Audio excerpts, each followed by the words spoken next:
paper and let's do it. Michael Waltrip, I'm Vince Welch. Great to have you with us. 18 of the drivers in the field have never run on this road course before. 3 are making their Truck Series debut, and it's going to be a challenge tonight. Mike, what kind of challenge awaits these guys and gals? Vince, this 14-turn road course presented many challenges before it started raining, and now they're just multiplied. I talked to producer Mark Smith. Yay, it's raining! I'm actually thrilled to death that it's raining. Rain on race day, just like we always want. Just how we dreamed it up, rain on race day. But today, it's a good thing. Oh, bitch, I don't want... Another great passing opportunity, but they've added turtles. Turtles, Vince. Like Leonardo, Donatello, Raphael. No, like Michelangelo. Those turtles are going to be there. There's an example of our leader, Zane Smith. Oh yeah, I saw you guys re-signed Heineke. That's right. But then when you get over where the Now, turtles live, it says my stream's private. I don't know how. Hello, Robert, you're here. Hold on a second. Why does it say on my phone that my stream's private? Why isn't the studio thing loading on my computer? These are questions I need the answers to. I don't want my stream private. Okay, it says it's public. That's weird. Okay, it must have been a glitch. Anyway, hi, how are you? Hey, Lori. Hey, Jeff. Hey, Robert. Hey, Janet. Anyone else who comes around? So it has poured rain for the last 2 hours at the racetrack. But it's a road course, so they have rain tires, windshield wipers. You guys already know this stuff. I really appreciate the work they've done on the backstretch chicane. That's a necessary thing. I saw the IMSA fans were already getting precious about it, but I'm good with the work they did. They added like a little extra pavement, but they put the turtles there to keep the drivers from taking advantage. It's just to keep them from doing what Martin Truex did during the Busch Clash, where he hit the dirt and spun out while he was leading the race. So that shouldn't be a problem anymore.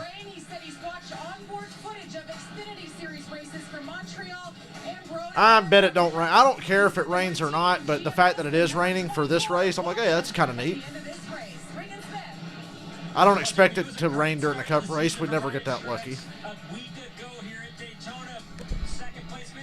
This is why I love road courses. It's like 7 races a year now guaranteed to not be delayed by rain.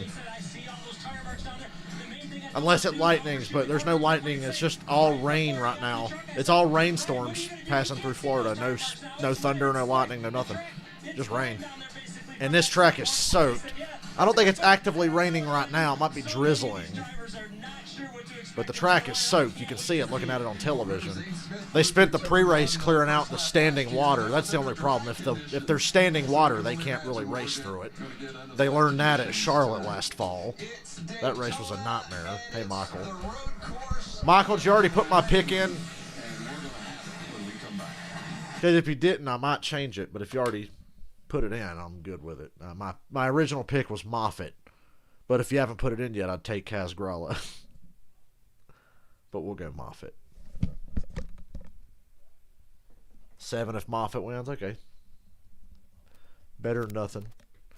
One of these days, see, on the super speedways, I make it a rule. I'm going to try to take long shots every super speedway race so I can maybe get lucky. Like I almost did in the trucks last week. Hold on, Blake.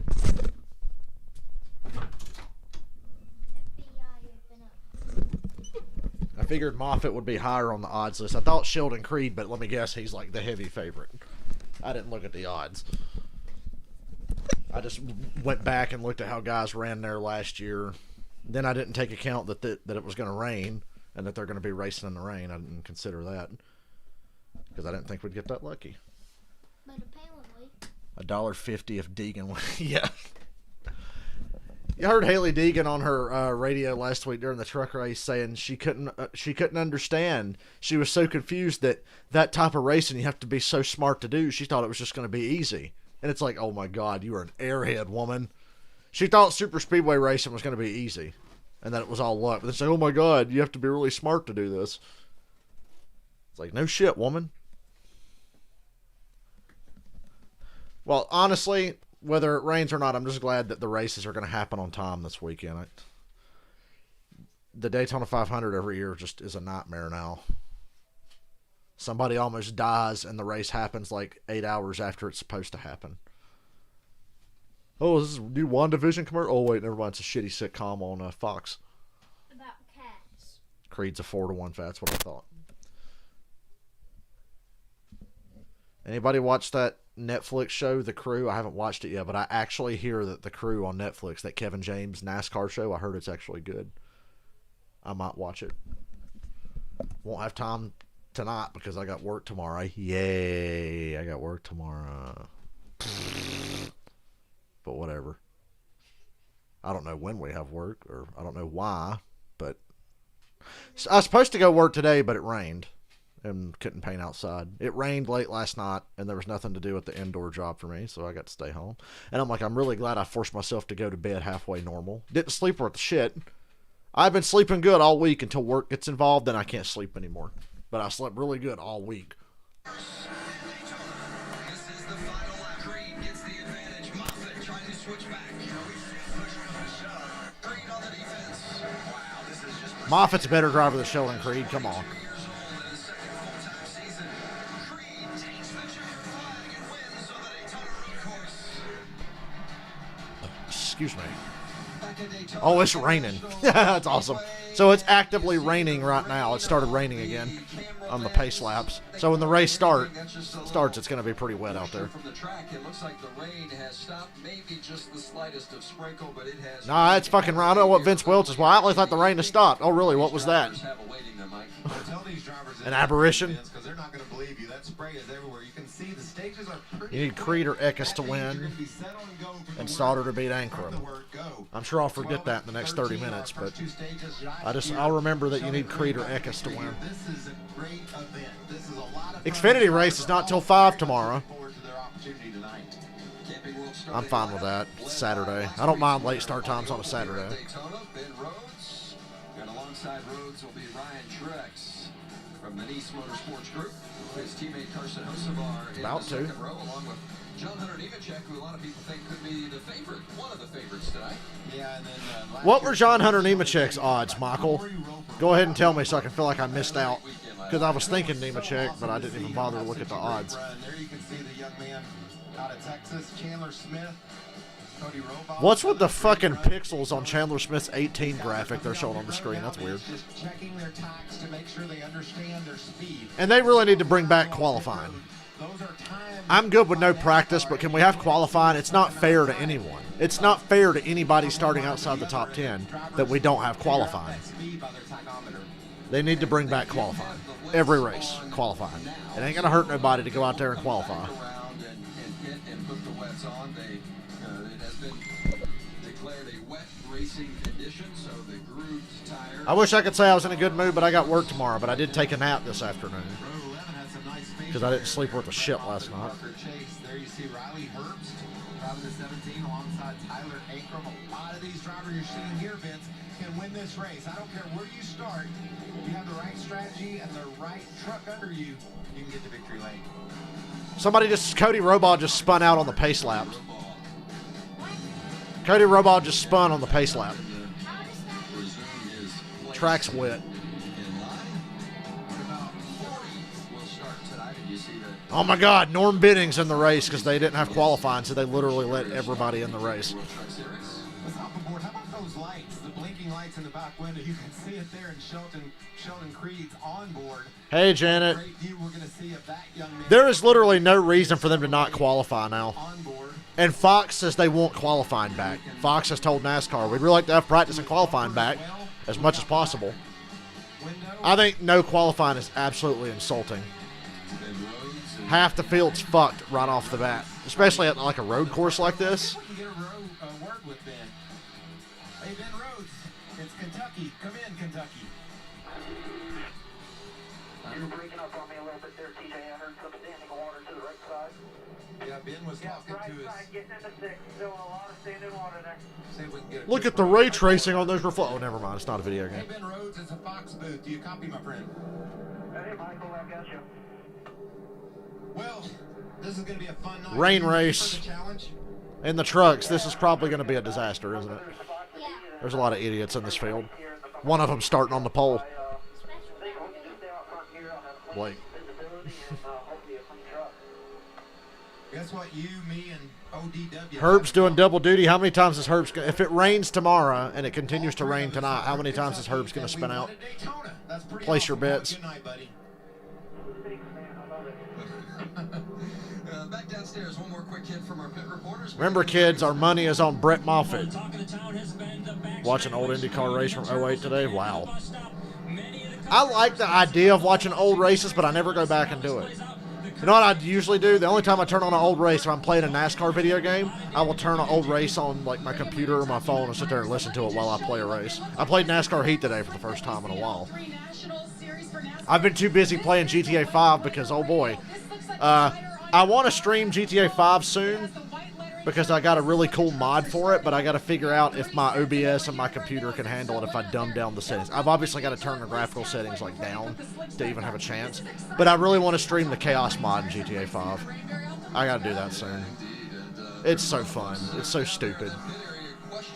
I think we'd have a lot of fun streaming that, but that's for another day.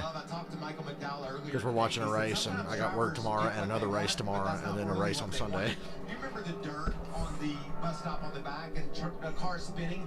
Well, now they've added I played Heat 5 today, and I raced at Charlotte, Bristol, Darlington, Daytona, and Kansas. And I gotta say, lap traffic makes Darlington fucking suck. I have the AI turned up to the max. I race on 105, and I go to Darlington, and the lap cars are so fucking slow. And they get in the way at Darlington worse than they do anywhere else. I'm just curious, at 180 miles an hour, will it still work that And way? if you try to avoid them, you get loose and almost spin out once your tires are wore out. We're coming to the green, by the way, for this race. I love the visor cam. So awesome. They need to bring back Milwaukee. Milwaukee's such a good racetrack. I'd like to see Xfinity race on Milwaukee again. Xfinity or trucks need to go to Milwaukee. Save Milwaukee. I know that track can't be doing well. And yeah, I heard about Michael Waltrip being an SRX. At least we know who's going to finish last now. Green flag. I bet you they don't make it 2 corners before somebody spins. Green flag. They're racing in the rain. Turn 1. John Hunter Nemechek shoots to the outside and takes the lead and goes right off course. We got 3 trucks going off course. Luckily, it's paved. Ben Rhodes takes the lead back, and we got 3 spins. I told you they wouldn't make it 2 corners. Zane Smith. Good God, half the fields had to stop. Rafael Lessard, Zane Smith got spun around. Boy, they look like they're going so slow, it's funny. He's got a long way to go now. Yeah, he's got a lot of ground to make up. I like the dive bomb by John Hunter into turn 1, but it didn't work out. Remember when you race in the rain, you don't want to run the regular racing line. You want to go find where that water is because the tires need that moisture or they wear out quicker. Look at all the crappy drivers. You can see like the Jennifer Jo Cobbs and people like that just slamming on the brakes, being like, ah. Hey, Moffitt made it through that and gained some track position. Rhodes and Nemechek are trading the lead.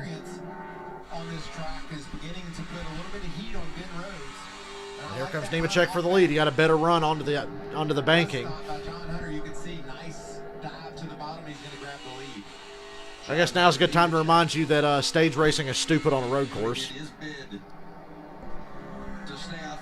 All right, the backstretch chicane for the first time. Nemechek took the lead. First lap. Who gets through this bullshit first? Short stages, just 12 laps in this first stage. Yeah, but when you multiply that by 14 turns, Vince, we're going to see a lot of action. The 2 leaders make it through no problem. Now put a camera back there and watch everybody else. I guarantee not everybody's going to make it through this. We'll be familiar with this turn 4 as you see. That chicane's a lot more forgiving now that they've done some work on it, though. I think it's interesting to see, Vince, also how these truckers take care of their tires. As the track dries out, these tires will wear. They're very soft. Do you think this front stretch chicane's really necessary? I guess it creates another passing opportunity, and the Clash wouldn't have had the finish it had if we didn't have that chicane. So as soon as that Clash finish happened, they're like, oh, hell yeah, we're never getting rid of that fucking chicane. That finish of the Clash validated that chicane's existence, even though I still think it's pointless. to be ready for some drives as soon as we get a lane. We're going to take off. Well, we're ready in here. You know why Track he still says looks that? pretty wet. They're talking about it getting We were dry here for soon, the but cup race. they're still kicking up a lot of water. He restarted 25th, put on slicks. Roads to the inside of Nemechek. Nemechek gets the better drive off because the outside line's better in the rain. It's really counterintuitive. How important those slicks are once the track Sheldon starts Creed running. gets That's by why Ben I'm Rhodes so for second. cognizant about what's happening. Do I watch Indy 500 every year? Yes, and maybe a couple of other IndyCar races, but I'm not diehard by any stretch. I will probably try to watch more IndyCar this year now that Jimmy Johnson's going to run some races. Creed sets his sights on John Hunter Nemechek. But I'm very, very casual. My knowledge of like IndyCar is very limited. Heavy rain earlier this evening. Creed's going to have the lead this lap. Before the green flag. He goes really wide there. Creed get off course Jesus a Christ. bit. About a half an hour before the green flag fell. I thought he was going to hit that tire wall. He went so wide. Calmed and it a little bit of a drift. And my leaderboard's not updating because for some reason at the start of every race now it won't update until I refresh it, which is fucking stupid 50, mid-50s out because there. it says Ben Rhodes is the leader and he's But, not. a wet track that is quickly dry. Yes, it's going to quickly dry. And it still says Ben Rhodes is the leader. So I have to sit here and take the time to go to NASCAR.com and just get a brand new fucking leaderboard. Put those slicks on because, I mean, it's a challenge. Because God forbid it just Getting work. those slick tires to hook up if it's wet anywhere on this track, but the advantage is how much speed you'll Wow, this is a cleaner race. We've had like 2 spins. Oh my God, they're 3-1. tread you have on the road. Are you willing to go 3 wide I didn't or click pace in this. Daytona? What is this? Great racing. Why can't I just go to the leaderboard? Lazard and Tanner Gray, and they're coming up. Oh, it just Good God, it looks like a pack coming out of turn 2. ran over Chase. These are the 17. God, everybody's in different fucking trucks every week. I don't know who's in what. Eight on him. Outside of the obvious guys. Look at him filing into line to try to get through the bus stop. Glad I can't really focus on the race. Gotta sit here and fix this shit. Sets of wet tires, plus we get some There you go, leaderboard's back. We're not gonna use more than one. Bubba's at 100 to 1. They can keep them odds. Bubba on a road course, no thank you. This is it on the rain tires from the radar and what we see. 70 laps. It's going to be a long race, though, because it's a big-ass road course. 70 laps is a long race for this track. And the heat of the tires, they'll drive this track. I actually think it's a little too Then long. it'll be a matter of deciding when you come in and get those slick tires. I'm looking forward to seeing who does it first, and I don't think it's going to be long from now. Sheldon Creed. I'd see where we are halfway through this stage before I decide to come in and put slicks on. If not, wait till like 3 to go in the stage and pit. Chasing that And we're already going to commercial. on the course. Fortunately, there was nothing but pavement there. That was a big help. Coming back to Daytona. What's that fucking noise? I've got some decisions to make tonight. Do I go straight to bed after the truck race? Or do I stay up, play Friday the 13th with my friends, then take a nap afterwards and then go to work? I think I'm not going to be able to go to bed right after this because I took that nap a little while ago. And I don't want to miss out on playing with my friends. However, if Wolf and everybody doesn't get on this week, I will be more than happy to go to bed. But if they get on and play, I'm going to want to stay up and play with them. So the moral dilemmas, I fucking hate having to work Saturdays. Even though we literally didn't work all fucking week because it was rainy, icy, snowy, too damn cold, whatever the fuck you want to call it. It was a little bit of every bit of weather this week because on like Monday, it was warmer, but it was rainy. Then in the middle of the week, it got icy and snowy again. The weather's real schizophrenic here, but now it's cold again. That's why I couldn't work today for the most part.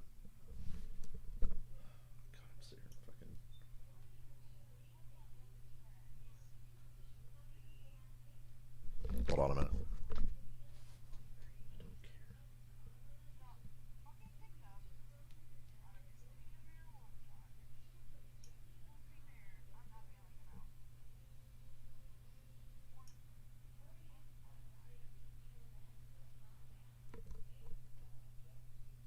I want to go to bed after this race, but that nap earlier is probably going to keep me up a while.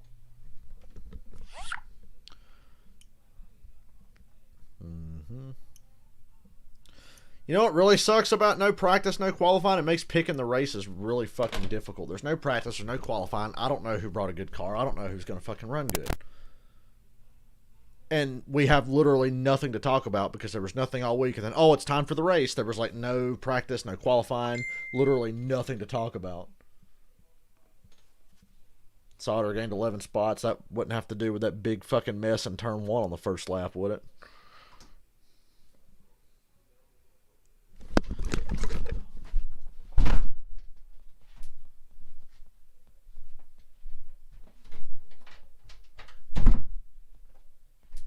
I hate my damn door. It never shuts right. And it's still not fucking shut. God damn. It's like, can this fucking thing shut? There's Corey Roper in the 0-4. What a great race he had last week. What happened during the commercial? It's a Fox Sports race, so I'm sure something happened. Oh, nothing happened. Bat marker got spun. Oh my God, Derek Kraus, look out. Hey, that's improvement. Derek Kraus avoided a wreck. After last week, that's a big deal. Brett Moffitt is at the top 10. That's my pick. That's who the money's on this week, Brett Moffitt.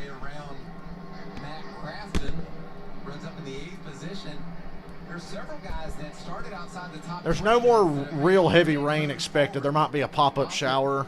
Not enough to wet the whole track again, most likely. Chase and Kazgrala and Have you adjusted the quality, Isaac? Have you tried adjusting the quality of the video? Because I think a problem somebody had last week was their video defaulted to like 360 or 480p or whatever the fuck, like a much lower quality, and you can't see the names. But if you bump up the quality to the max, you might be able to see better. Right now, John Hunter Nemechek's leading. Sheldon Creed second, Ben Rhodes is third. We're 5 laps in. My leaderboard's way behind for some reason. It's like 2 laps behind. Actually, it's just a lap behind.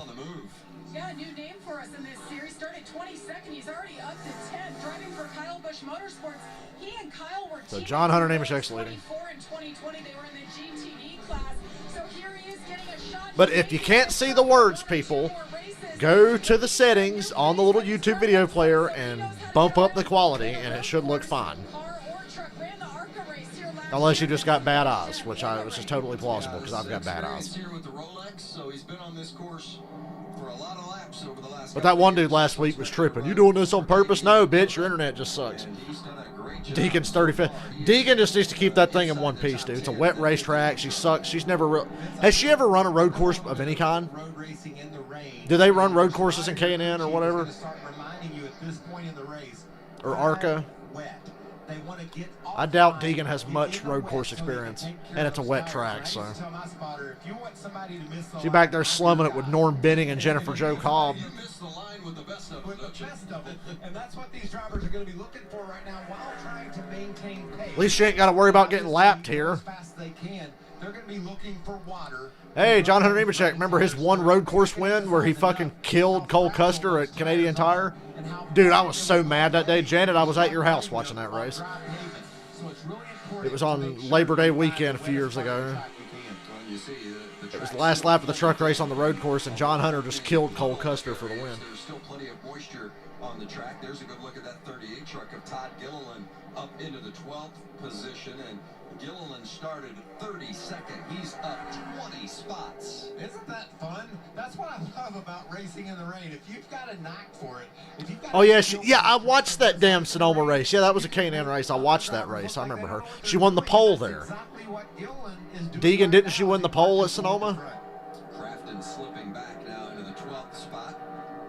Gilliland got past him. Be interesting to see, Vince, and just take a snapshot of this leaderboard of the guys that have moved forward. What happens when the track dries? Is their setup going to be good enough for slicks? Are they able to continue? I think as the track gets drier, it's getting better for Moffitt. How about Ryan Truex started second? That, and he avoided that mess in turn 1 on the first lap. Oh, strong run so far for Ryan Truex, much like last week, Vince. When I spoke to him earlier today, though, something very interesting. He was out walking this racetrack. That's something a lot of old school drivers do. You don't hear that much anymore. He said, I wanted to see all the dips, all the bumps. I wanted to understand. You know something else old school drivers used to get to do? Practice and qualify. I know it's wet. It was dry when he walked it, but paying off a little bit for him right now with a good run. I hope they show highlights of Nemechek and Custer from Canadian Tire a few years ago. Truck Series, he ran a number of races last year. Did not run this one, but boy, he got off the. I never get tired of watching that clip. Man, I miss Canadian Tire. I'm gonna miss that track, dude. It's a lot like Montreal. I think I miss Montreal more. Just because they haven't raced at Montreal since, like, what, 2014 or something? Hey, Ozzy. Didn't even know you were in here.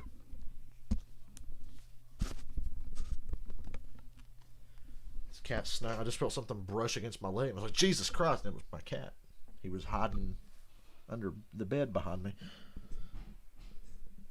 I think Crafton might win a race or two this year. I don't think he's going to win the championship. But then again, I didn't think that the year before last, and voila. I'm walking out of an Alice Cooper show, and I pull up my phone. Who won the truck championship? Oh, God, Matt Crafton. Old no-win Crafton. And then the one truck race he won last year, I was too damn sleepy to get up and live stream, so I slept through it. And I was like, oh, man, I missed Crafton actually winning a damn race. Ozzy, quit bumping into stuff. Dude, Montreal. Everything about Montreal was great. Never a dull moment at Montreal when the Xfinity Series raced there. Never a dull moment. Never a bad race. Oh my God, Danica was totally going to win. No, she wasn't. I don't care if she didn't hit that fucking shoe. She was never going to win a race. That was like one of the 2 times Danica ever impressed me in a race car. Montreal and Road America. Those were the only 2 times in her entire NASCAR career. I was like, oh, dang, Danica's having a good run. Then Road America, fucking Jacques Villeneuve just ran her over. And it said, oh, it's not really my problem, so I don't care. I'd have punched him in that fucking Billy Corgan-looking face of his. I was actually mad. I wasn't mad for Danica. I was mad because Tony Uri was the crew chief. And I was like, you motherfuckers. I'm like, Tony Uri almost got a 3rd place finish with Danica, and she gets wrecked by this cue ball-headed fucking whiskered biscuit motherfucker from Canada who just runs everybody over every race he's in.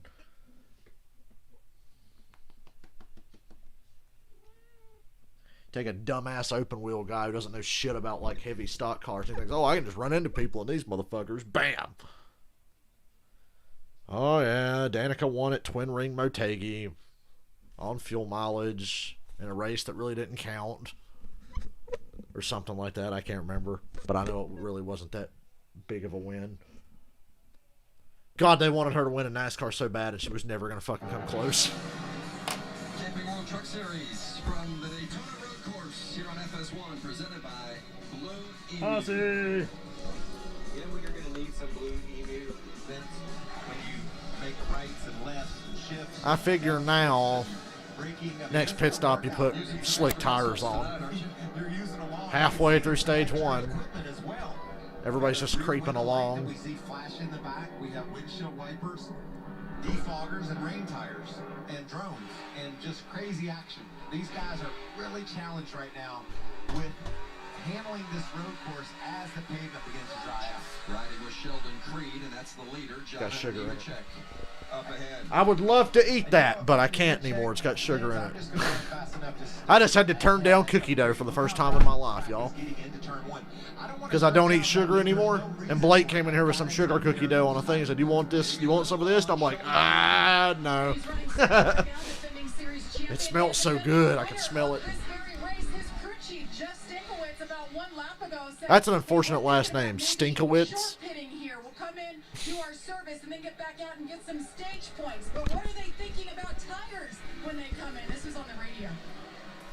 It is starting to dry out quite a bit, getting into 10, 11 off of the big track of turn 4. You don't think it's getting dry enough to put switch on this first pass here? No, not for just that second. I mean, going to the infield. I'd say John Hunter's got a truck to beat now because he started with the most track position. Keep an eye on Brett Moffitt. He's slowly working his way through the pack. Moffitt's up to 6th. He started way back mid. I think Moffitt started like 23rd or 24th. He's up to 6th on this run. And as the track gets drier, I think he's getting better. I say Creed and Moffitt are the real guys to beat, but Nemechek looks really good. See him heading down pit road.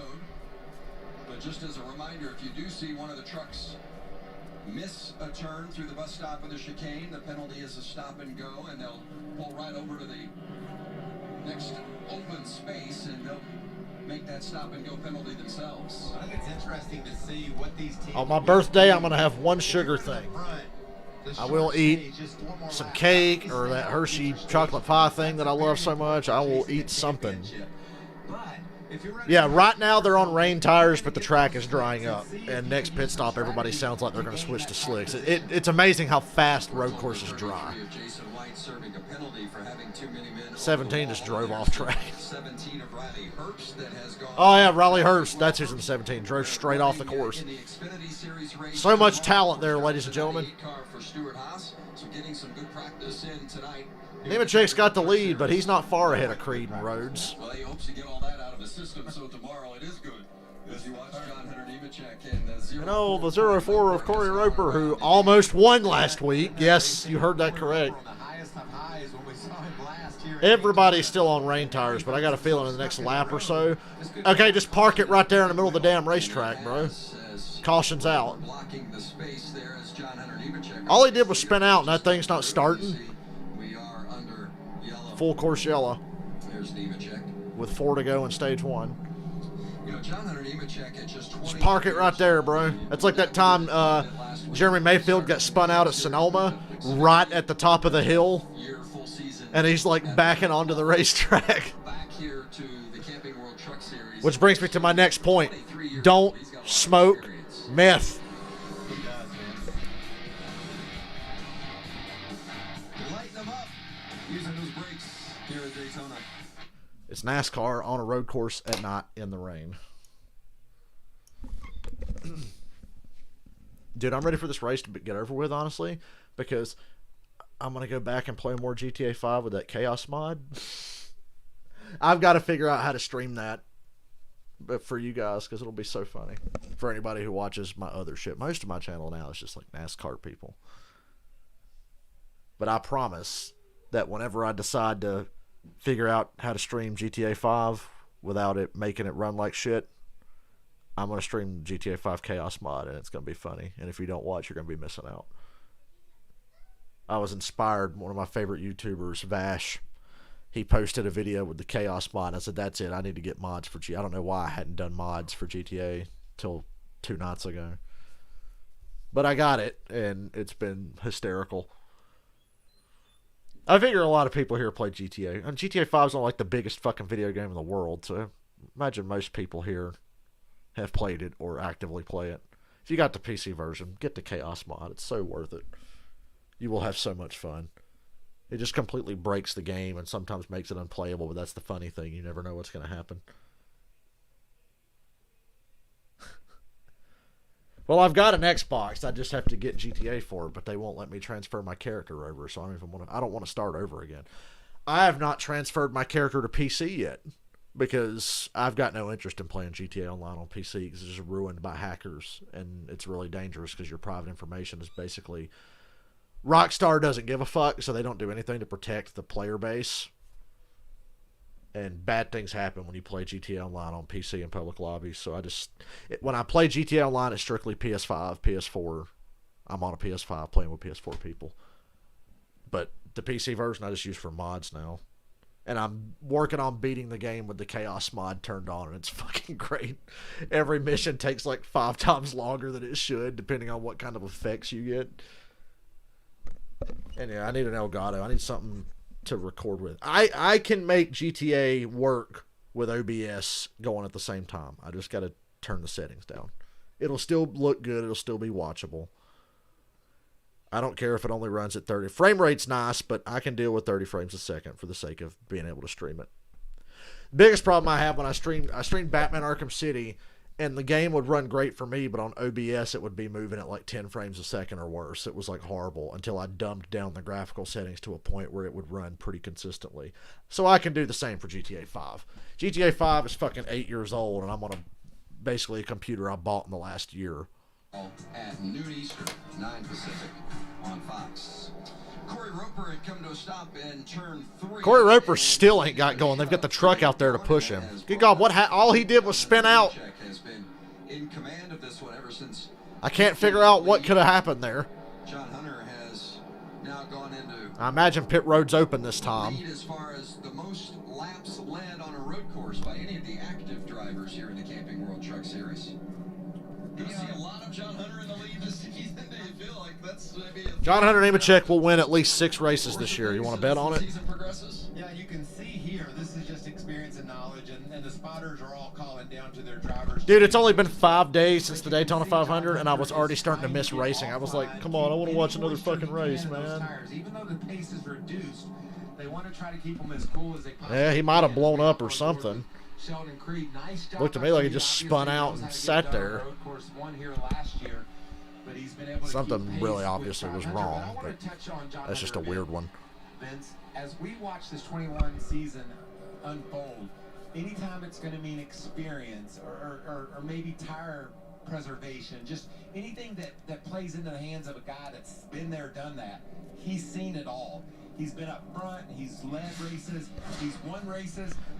Hey, here you go. Here's your Cole Custer, John Hunter Nemechek highlights. I wish you guys could see it because it's hilarious. He pushes poor Cole Custer plumb off the track, and not only does it result in a thrilling finish when they're out in the dirt. And then Custer football tackles Nemechek after the race. Look how scared Nemechek looks when he sees Cole Custer. Well, it's Cole Custer. Cole Custer's not very intimidating, but he was running full speed down the track to tackle John Hunter. And John Hunter looks terrified. Look at him here. Watch him. He's like, oh, God. Oh, God. Oh, God. I would have done some kind of Greco-Roman throw there if Cole Custer came running at me like that. We were hanging out, and people were like, did you see the NASCAR race, eh? Yeah, we saw it. We were a part of it. You can see there, again, I talked about down off the banking, making sure they're trying to get any moisture they can in those tires. We're going to run just a couple of laps to the end of the stage. I expect all of our leaders to stay out to try to win the stage, to get those valuable points. But maybe it's close enough for guys that are outside of the top 10, 12. Maybe they come to pit road and get those slicks. I'm going to be interested to see. Yeah, I was going to ask how far down the road you think it is before somebody gambles and puts the slicks on, because if they're just even a lap ahead of everybody else in their thinking, that can pay big dividends. Well, they don't have to pit when the stage ends, and we know a bunch of the guys up front are going to do just that. So this is going to be a fun part of the race to see what kind of strategy. Oh, the long-ass cautions on a big road course. They're on a commercial again.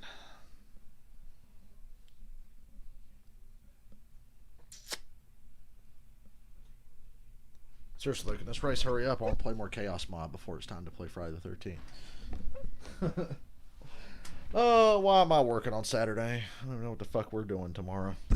I was really sleepy earlier when my dad texted me. What did he fucking say? I just saw that, hey, we can work tomorrow if you want.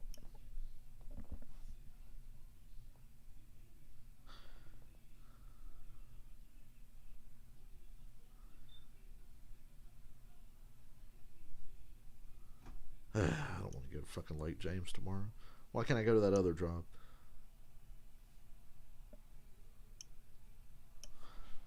One day when this damn Lake James house is done and I never have to go back there ever again, I'll be very happy. I got to avoid it all week this week.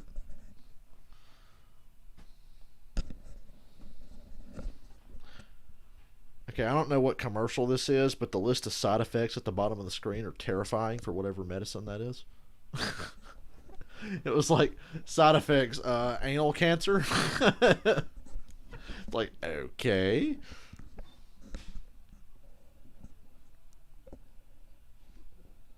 That's a really unfortunate potential side effect of medication. I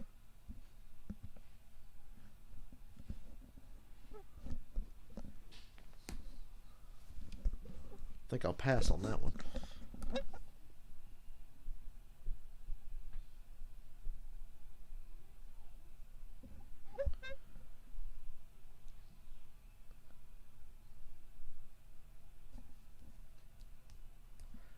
You know, I just realized I could get San Andreas for PC and stream Chaos Mod on that really easy, because I know OBS can handle fucking GTA San Andreas. Game that came out in 2004 on a piece of 2020 technology. It's like, yeah, it could handle that. Old games are no problem. It's modern games my OBS and computer have a struggle with when they're running at the same time.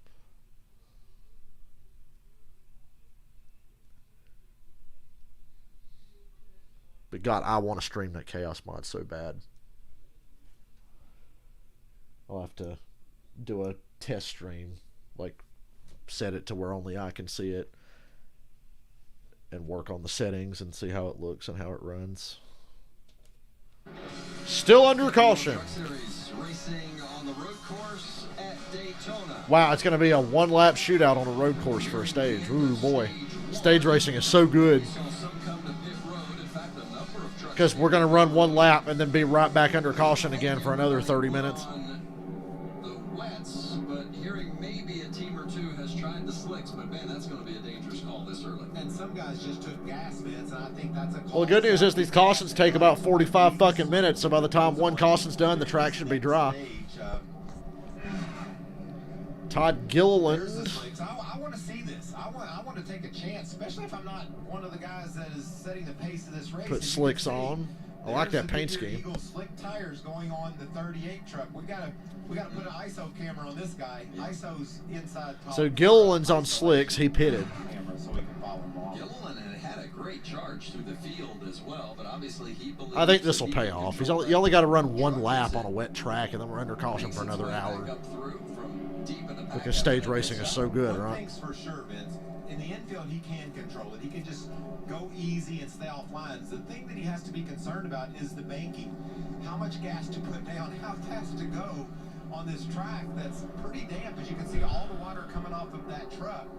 How hard does he push it up in the banking? Can he keep it? Obligatory Haley Deegan shot as she runs in like 35th. There's Haley Deegan. She was on and off of pit road in that one truck. Famous COVID denier Haley Deegan, also known as a complete dumbass, but I'm still cheering for her. Dude, IndyCar. Why do people always make fun of NASCAR? Oh, they just turn left. Anybody can drive them to start. It's like IndyCar runs ovals and the racing. They're fucking awesome. I'm with you. IndyCar on ovals is way better. I think there's a sweet spot, though. I don't like seeing an IndyCar on too many mile and a half. It's fucking terrifying. If I'm going to watch IndyCar on an oval, I'd much rather it be Milwaukee or New Hampshire or somewhere like that. It's a lot safer. Iowa. I don't want to see IndyCar at Las Vegas or anywhere like that ever again, for obvious reasons. Who is making his ThorSport debut today in that 98 truck. Did put on I don't want to see him at Texas. I don't want to see him on a big track. I like him on ovals, but not the really big ones. Gateway's a good one. I like him on the flat ovals. Indianapolis is like the only big oval I want him on, and that's a flat track. And even still, the racing there's terrifying. There's a reason Jimmy Johnson's not running any oval races in IndyCar. It's terrifying. IndyCar at Pocono scares the shit out of me. I just wanted somebody to put on the slicks because it'll be interesting. Like I talked about Ty Dillon. IndyCar at New Hampshire, though, awesome. I have watched a race or two that they did at New Hampshire. Will Dylan Scott go for a crazy ride up on the banks? Nah, tonight Riley Herbst is in the 17, and David Gilliland's at home. Todd's the only Gilliland in this race. Although you think David Gilliland would have been in this race. He was pretty good on road courses. But Riley Herbst is in it. He needs the seat time because he fucking sucks, and he's in the Xfinity race tomorrow. NASCAR on road courses is better than IndyCar on road courses, and IndyCar on ovals is better than NASCAR on ovals, so it's like backwards. Better than NASCAR on most ovals now. Are you ready for 2 weeks of the 550 horsepower deal when we have Las Vegas and Atlanta? Oh, God. 1 to go in stage 1, green flag, totally worth it. Nemechek shoots out front. Rhodes dive bombs him. Oh, Nemechek's wide off the track. Rhodes takes the lead into the S's. Nemechek tucks in line in second, and we got another big spin. Chase Purdy in turn 1 again. Nemechek shoots to the outside of Ben Rhodes. Can't get that drive off the corner that time. Crosses over to try to get underneath him. And Rhodes slips up and, oh boy, he spun the tires off the corner. Now Nemechek's going to pass him straight up on the straightaway here. It's a stage battle. Rhodes going to do something stupid, ain't he? Nemechek trying to run him wide. Chandler Smith's there in third. Brent Moffitt, my picks in the top 5. Off turn 5 and now heading to the left-hander. Turn 6. Road sideways, and here comes Brent Moffitt. Moffitt going for third on Chandler Smith.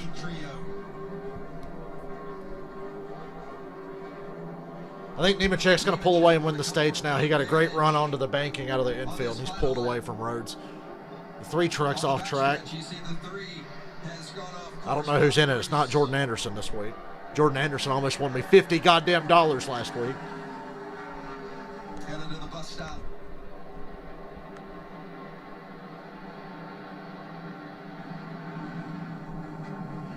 I like IndyCar on street courses better than the regular road courses, though.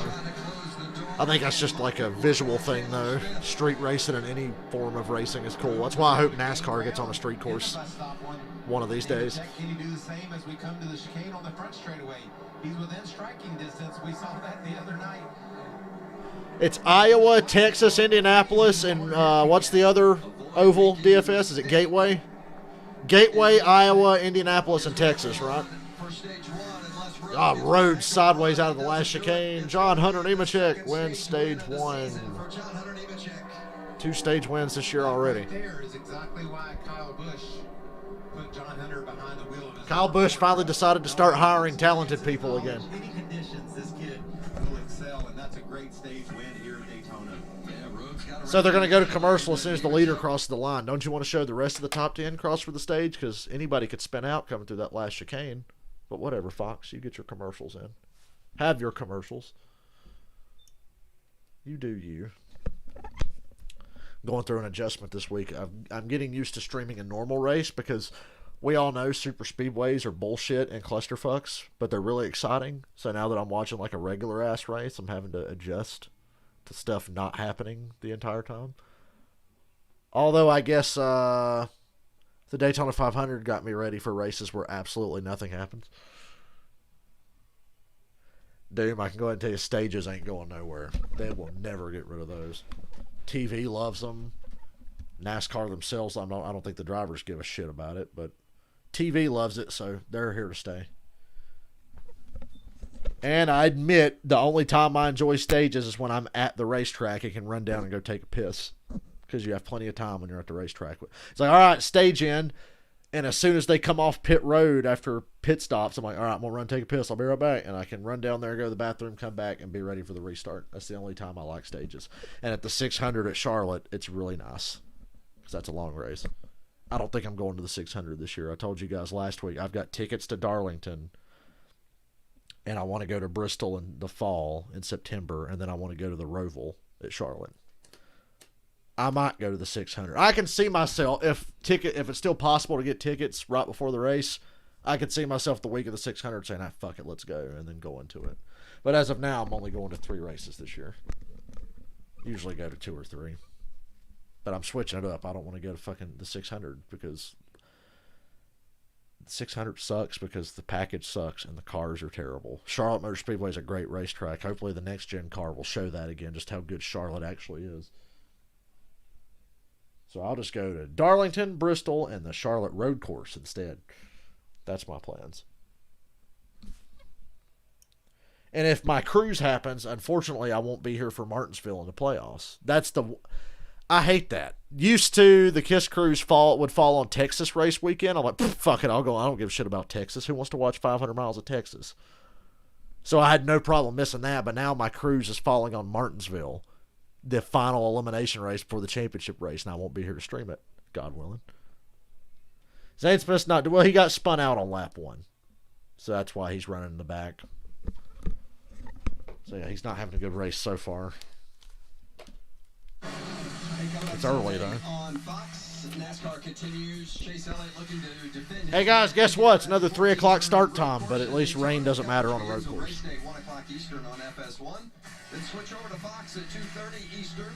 Boy, they're really giving Bubba the Danica treatment, aren't they? And that's unfortunate. These motherfuckers are going to try to turn me against Bubba Wallace, aren't they? Well, the Camping World Truck Stars getting it done here through stage 1, and you see John Hunter Nemechek really dominated that first stage. That track looks really dry now up on the banking. Was challenged on multiple occasions. There was a couple of different times he wasn't actually leading on track. Slicks are definitely the way to go. Reported as the lap leader, Ben Rhodes, Chandler Smith, Brett Moffitt, Ryan Truex. Yes, you see that. IndyCar at Bristol. Could you imagine? I'm telling you, Vince, the complexion of this race will change. IndyCar at Bristol. Some of this What's it gonna be, like 7-second laps at least? You see like a 6-second lap at Bristol. Christian Eckes, who came Run 1,000 laps. Fuck it, it'll be over quick. We wondered who would be the first to come in, and it was the 98 of Eckes. How that will work. It's starting to rain again. Never mind. It's starting to rain again. Did Nemechek miss pit road? Okay, he just stayed out. Never mind. Nemechek was going to pit, and then he stayed out.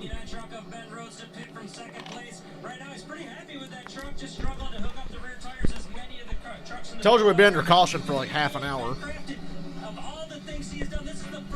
Yeah, IndyCar at Bristol on the dirt. Boom.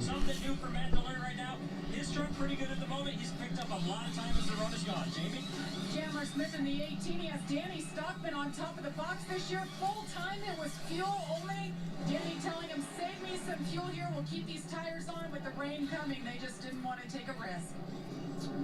The race leader, John Hunter Nemechek, stayed out. So Nemechek stayed out. Still leader. Stage 2 just ahead from Daytona. After another 25 minutes of caution, we'll be back to racing, hopefully. Now, DFS, you made me want to fire up my PS2 so I can play NASCAR Chase for the Cup and run Milwaukee. Because that is a good track, and I love playing it in that game. I figured out when I was young and learning like NASCAR games, and it's still true to this day. There are certain tracks in every NASCAR game, and a lot of NASCAR games are different. They drive differently, whatever, physics, whatever. Because you had like the EA games, your Technics games. Now you got fucking the Heat games are back. You got the original Heat games, Dirt to Daytona. In every NASCAR game I have ever played, my best tracks are always the flat tracks. New Hampshire, Phoenix, Martinsville, whatever. Oh, and Darlington. Darlington's not, but I'm just saying, the same tracks that I'm good at in one NASCAR game, I'm good at in another. My absolute best track in every game is Darlington. This past year, I was playing NASCAR Thunder 2004 and just whooping ass at Darlington. And I'm like, Jesus, literally every NASCAR game I've ever played, I own Darlington. And consistently throughout the other games, Phoenix, Martinsville, Richmond, New Hampshire, got that shit on lockdown, dude. IndyCar at Talladega. Only in iRacing. I think that'd be fun to watch in iRacing. Dude, I would get iRacing just to drive an IndyCar at Daytona or Talladega. I've got a computer. I just need a good wheel. Well, I have a wheel. That's probably not a good one, but it would work. I've got a wheel, and I've got a good computer that can run iRacing. I wish I was rich. Then I would have iRacing because it wouldn't. See, I don't want to invest in iRacing because I'd probably suck at it, and I don't want to waste the money on something I'm going to lose interest in because I suck. That's what happens when you grow up poor. You got to pick your spots. You got to really be careful about what you spend a lot of money on.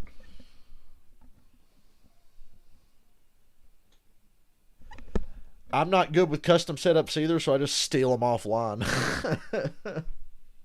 I have a basic understanding of like what each thing does to a car in the setup screens, but I don't know how to put it all together and make it all work right together. So I have to look at custom setups that I get from other people. Red 4424, great channel, great NASCAR Heat Racer. I steal setups from him for the NASCAR Heat games now because he always has great ones. His Daytona, Talladega setups are ridiculously fast. My favorite setup he ever put up that I use is like his Bristol setup. The Bristol setup he has is great. Bristol and Dover. Yeah, dude, just look up online. Steal setups online if you don't know how to make them. It's like when Dale Jr. said on his podcast this week, he used to ask Boris Sid, what are you running for your Sonoma car? And he said Boris Sid would tell him literally the entire setup. And Jr. was like, I suck at road courses, but then Boris would give me his complete setup, and I'd go out there and pick up like a second and a half. We have another wreck under caution, the 3 truck, again. Why is this guy out here? Had gone from the wets to the slicks. The 98 of Christian Eckes. That didn't last long. During that pit stop, they put the wets back on. How about I can't tell how hard it's raining, but before they went to commercial, it was at least drizzling rain because you could see it in the lights. And I've run a rain race myself. I didn't have to worry about this with the lights. Excuse me. It's being a nighttime race when they get the mist on the windshield. I will whoop every one of your asses on Darlington in any NASCAR game. Any NASCAR game. Challenge me. If y'all got Heat 5 for PC, let me whoop your ass at Darlington to show you. I'm the man. better for us? I can hang with almost anybody at Darlington, even the Pro League guys. Leading the field into turn one. Stage 2. Finally, we're back to racing.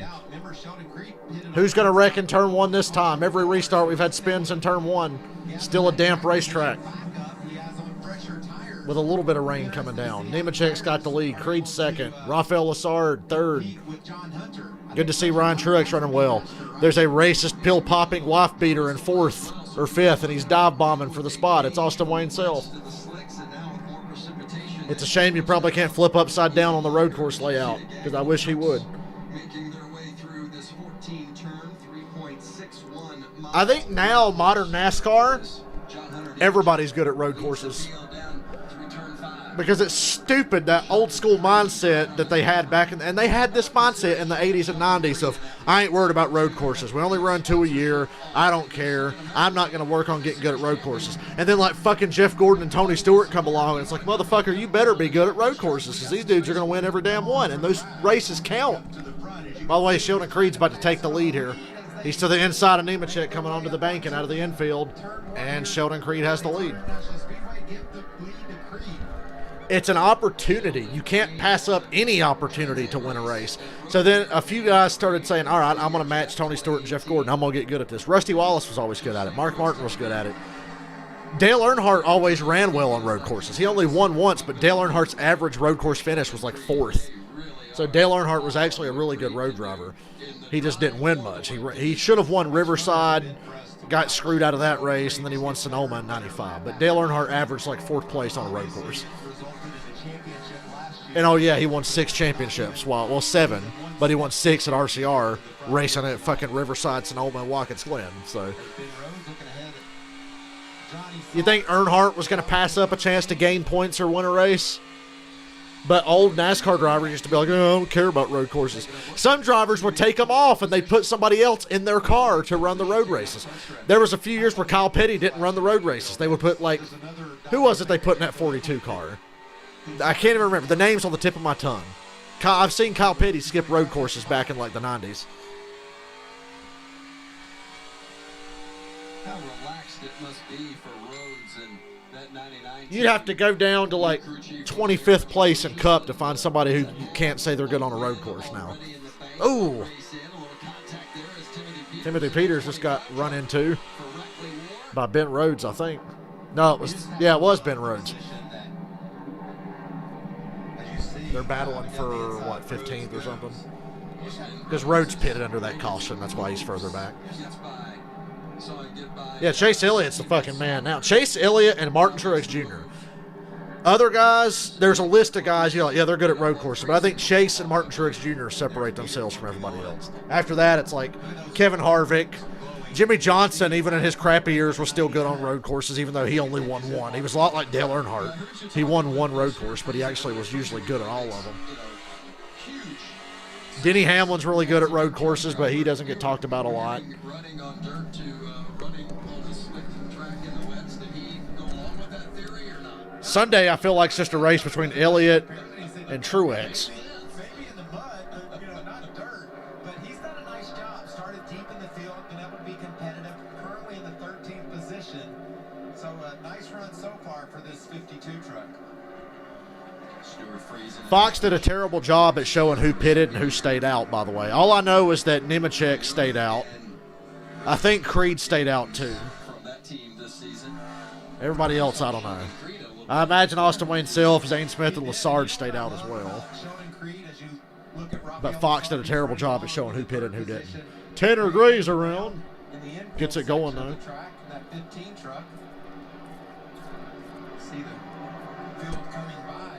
Look how high off the ground that truck is.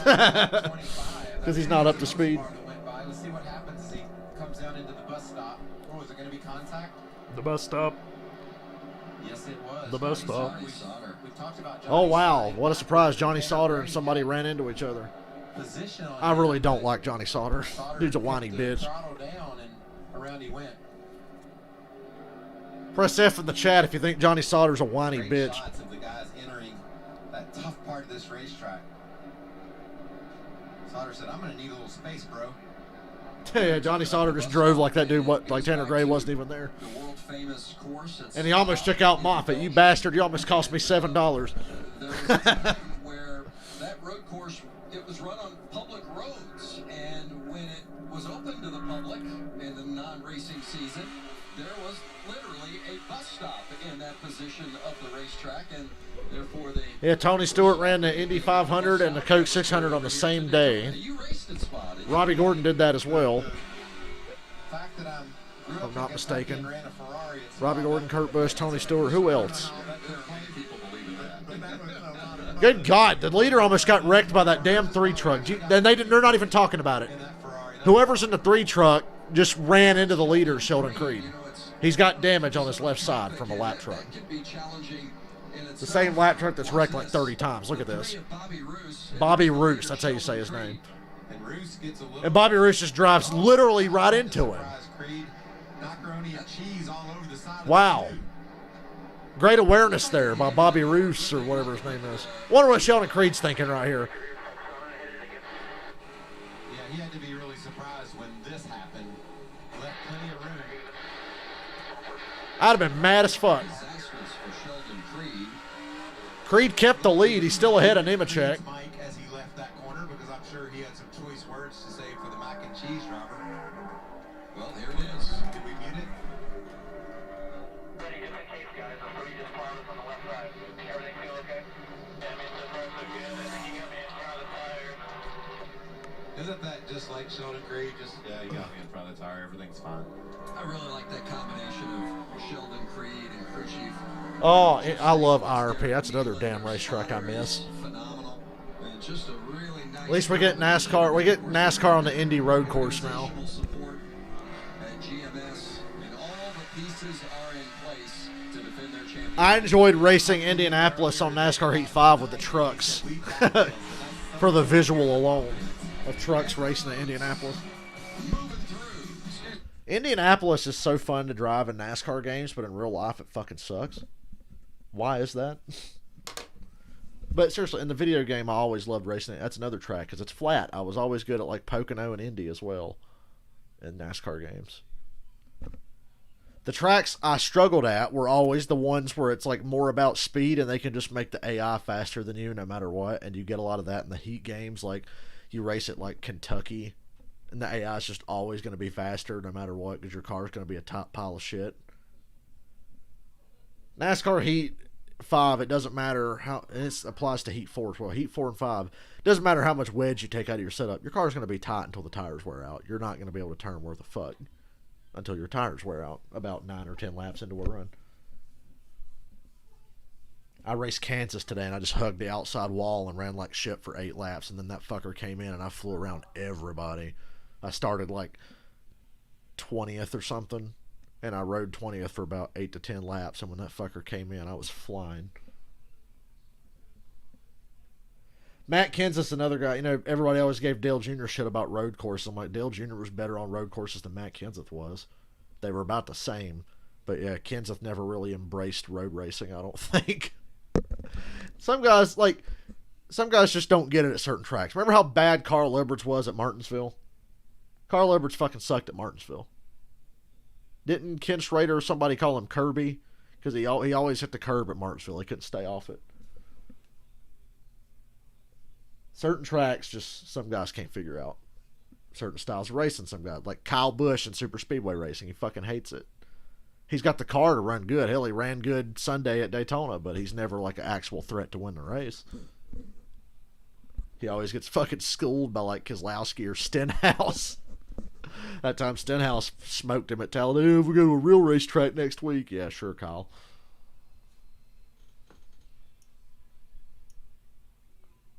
Bubba Wallace is a fucking nightmare on road courses, although he had a top 10 going there last summer at Daytona on the road course and got wrecked by Joey Logano. And then TJ Majors goes on door bumper clear and blames it on Bubba and Bowman because they're like 3 car lengths ahead of Logano, and Logano plows into the corner and runs both of them over and takes them both out of the top 10. And TJ's on door bumper clear saying it's their fault they lifted. Hey, you look at the data, look at the data, look at the data. It's like, motherfucker, it's a turn at a road course, you dumbass. Of course they fucking lifted. Your dumbass driver run them over like he always fucking does. You hear how upset Brad Keselowski is with Joey Logano right now because he's a dumb fuck? That was like on NASCAR.com today. Oh, there's going to be a team meeting for the Penske drivers before the race on Sunday because Brad's not happy with Joey at all. And I'm like, I wouldn't be either. He drives like a piece of shit. And he also has the audacity to sit there after Denny Hamlin, he put Denny Hamlin in the hospital and say, these cars are pretty safe. He's probably okay. You piece of shit. You think I've never forgot, that was 8 years ago. I had no problem with him wrecking Hamlin. Hamlin deserved it for what he did the week before at Bristol. But to sit there and say, he's probably okay because these cars are pretty safe. Now, what happened here? There was a mess during the commercial. Oh, no, they're talking about the spin on the first lap. Fucking A, Fox. It's not that big of a deal. Oh, my God. That little spin we saw in lap 1 really came back to play there, didn't it? Oh, wait. No, it didn't. Hey, Zane Smith's second. Sheldon Creed's got a huge lead, though. Sheldon Creed, after getting run into, is still 3 seconds ahead. Oh, Logano got it. Look, I'm the first guy to say Hamlin deserved to get wrecked at Fontana. He didn't deserve to have his back broken, but he deserved to get wrecked that day. But when I hear that son of a bitch, Joey Logano, these cars are safe, he's all right. Fuck you. Fuck you, Joey Logano, for saying something that stupid. That's why Joey doesn't care. He just thinks, oh, I can just wreck however I want. I'm going to be all right. One of these days, he's going to eat shit into the catch fence at Talladega or something and wind up in a coma. I don't want that to happen, but if anybody's going to have it happen, it'll be Joey.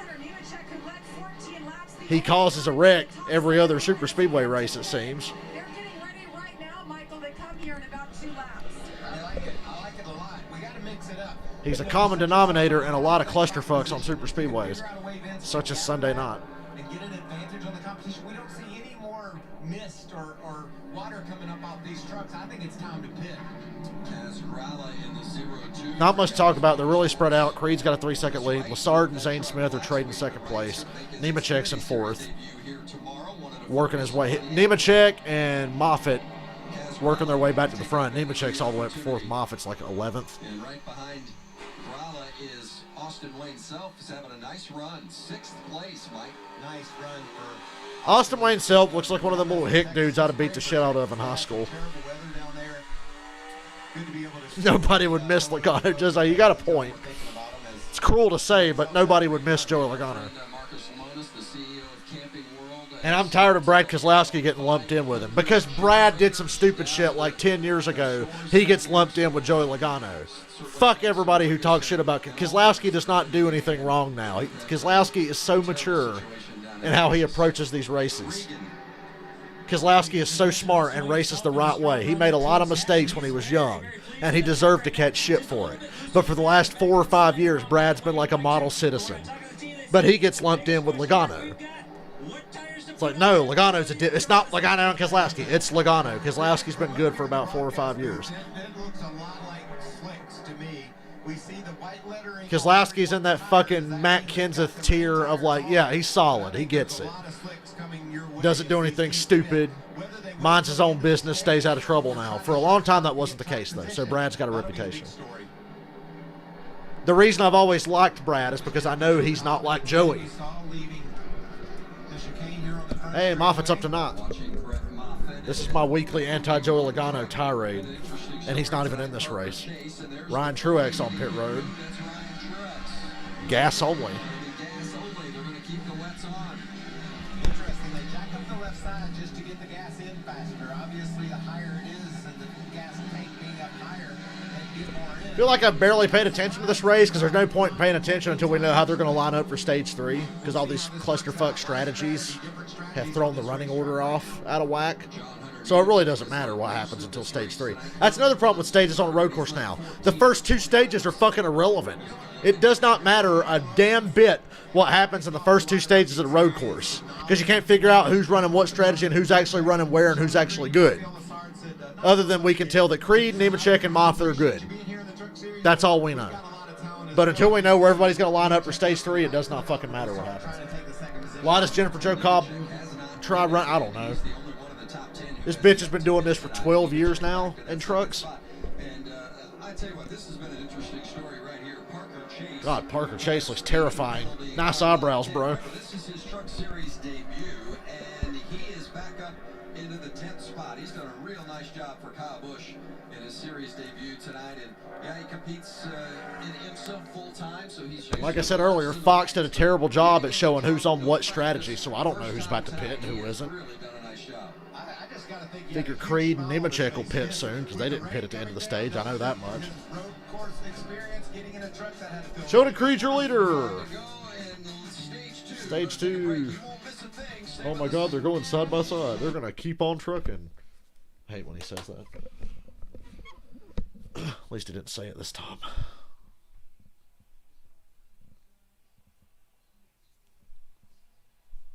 Damn, Todd Gilliam looks fast all of a sudden. He just drove around John Hunter Nemechek. Am I crazy?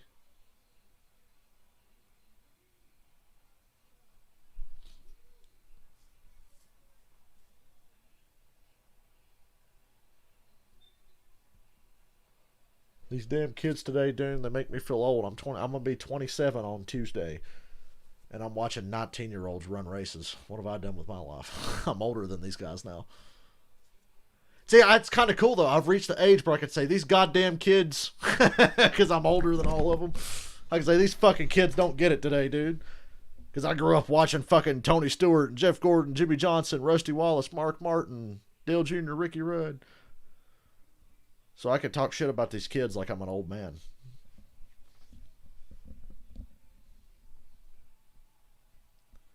What's up with Nemechek?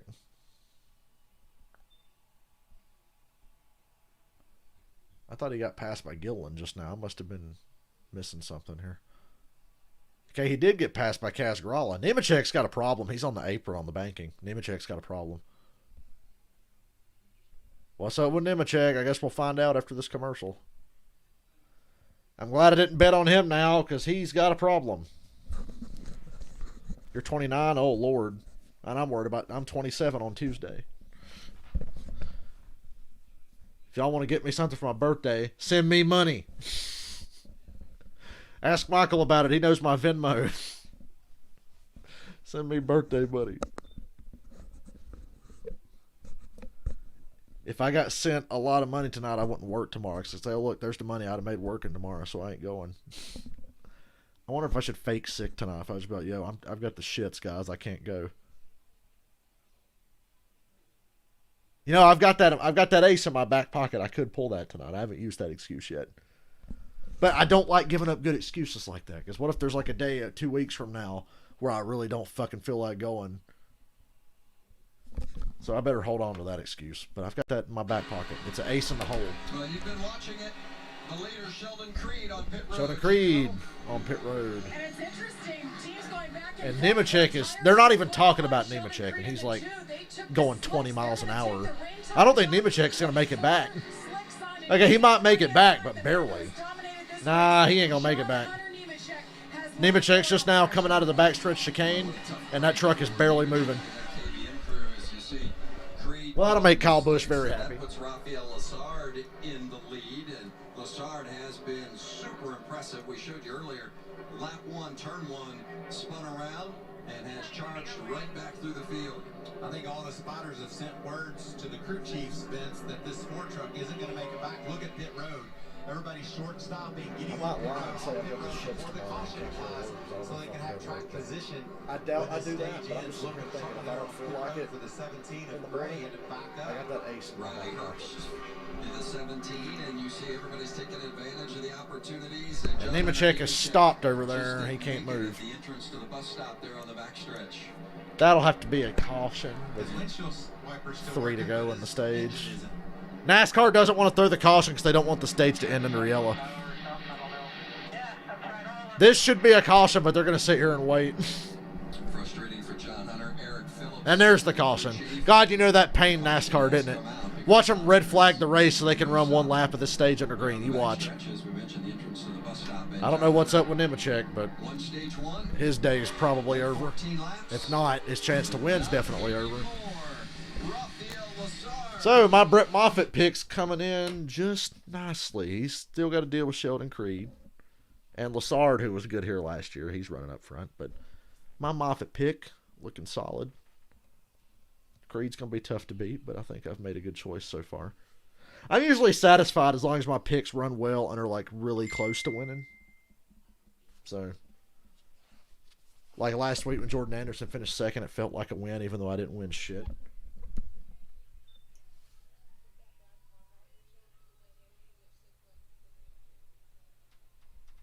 Yeah, I'm probably going to hold on to that excuse for when there's a day that I really don't feel like working. Like if there's just a day where I'm going to die if I have to work. So I'll probably hold on to that one. But hey, if I want to, that it's there. They'll buy it.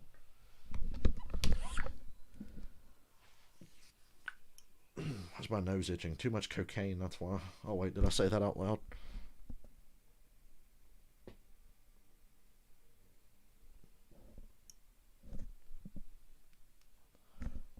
It's okay, guys. I don't snort cocaine anymore. Or any less. Kidding, I've never snorted coke in my life. The road course at Daytona here on FS1, presented by Blue Emu, currently under caution. He gives us an opportunity, a lot of heavy hearts in this area, as former track president here at Daytona, Robin Bragg, passed away earlier this week and was such a contributor to our sport and especially here at Daytona. Nobody loved this place or this sport more than Robin did, and fortunate to call him a friend and really sad to hear of his passing.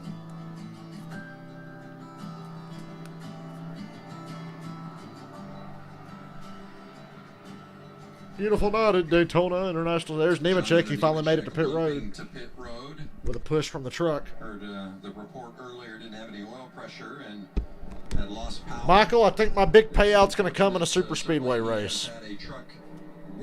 That's when I'll hit it big this season. Dominated the early stages of the race, led the first 14 laps, won stage one.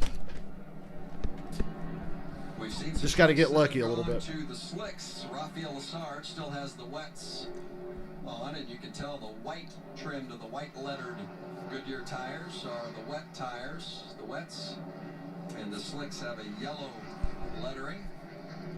Easy to spot. There's Kaz in the 02, running in the second spot.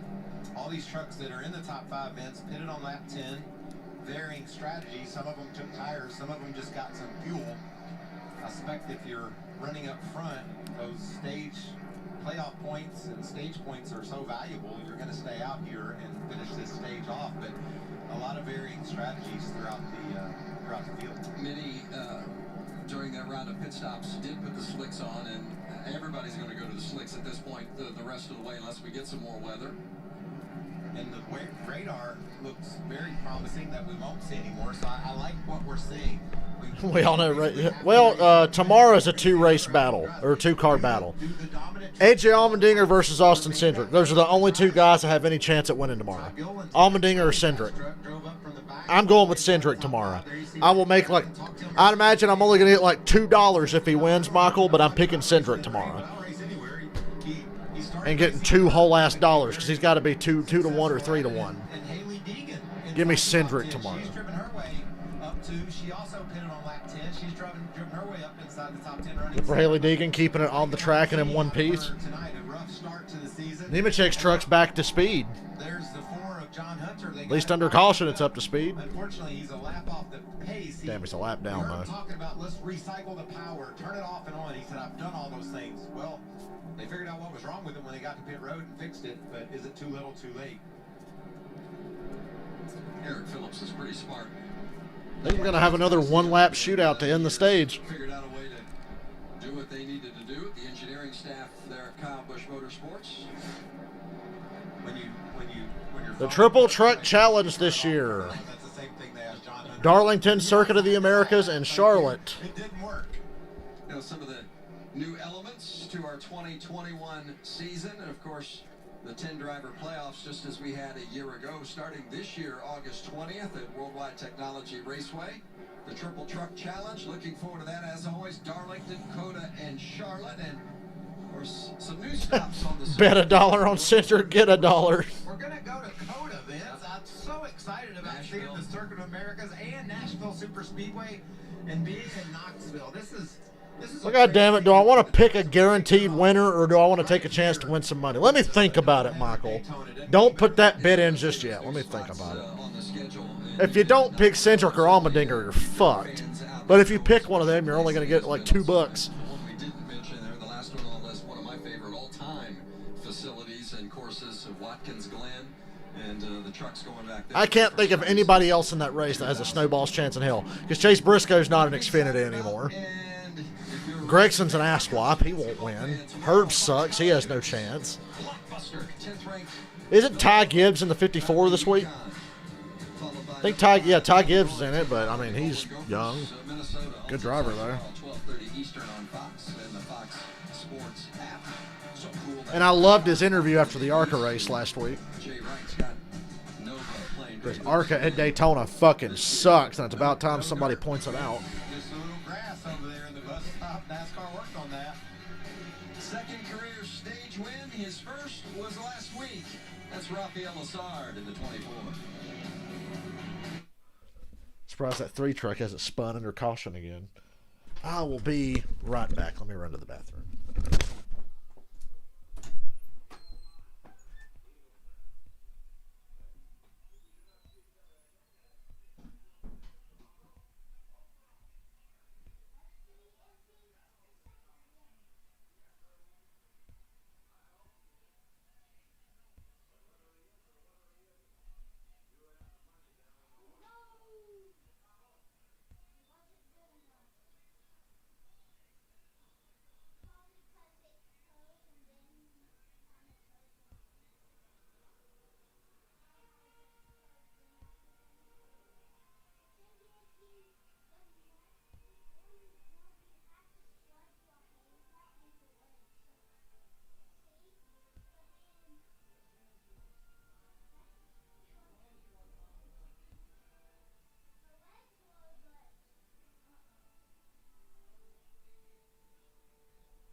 I'm back. How many,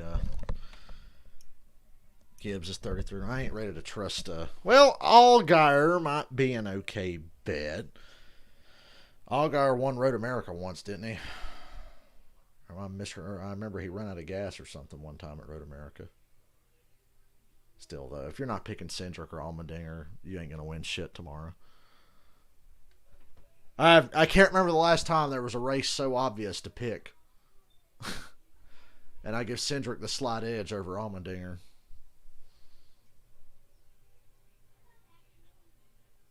I should take my own money and throw it on Centric tomorrow too. Put like fucking $5 on him and get a little something out of it. Ain't no way he's not winning that race. See, this is the day. This is the perils of gambling. Now I'm tempted to start throwing money around, just a couple dollars here and there. Then that'll lead to more and more and more. I'm good at picking races, so I should have been doing this years ago. Who knows how much money I could have made by now. You know what? You know what made me really good at picking races? Practice and qualifying. Because you factor in practice, qualifying, and like, you know, recent performance at that same track. But now it's like a fucking guessing game. I don't know who's going to run good. But I know tomorrow it's going to be Centric and Allmendinger. It's in stage 2. They're about to give him the green and white checkers. Yeah, How about this youngster, Mike? Canadian. Oh, the stage is going to end under caution.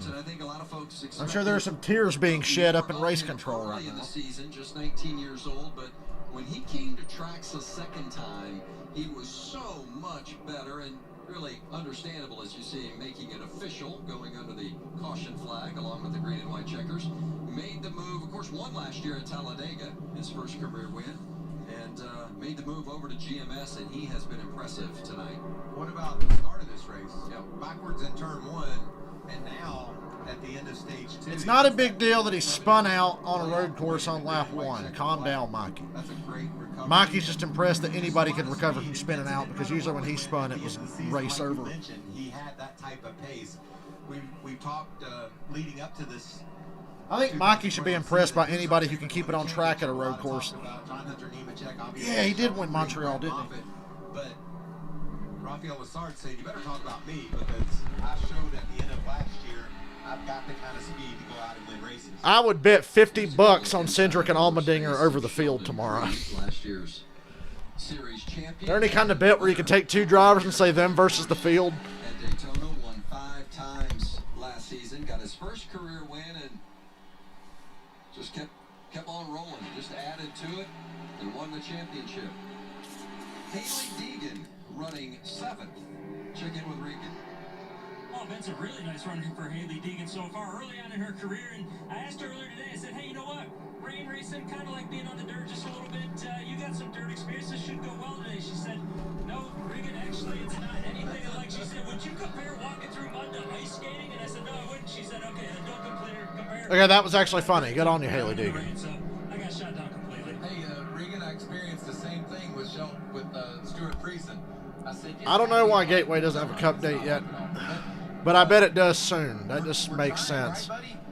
I feel like Gateway's going to get a date. I don't know what they'll get. Probably Pocono might lose a race.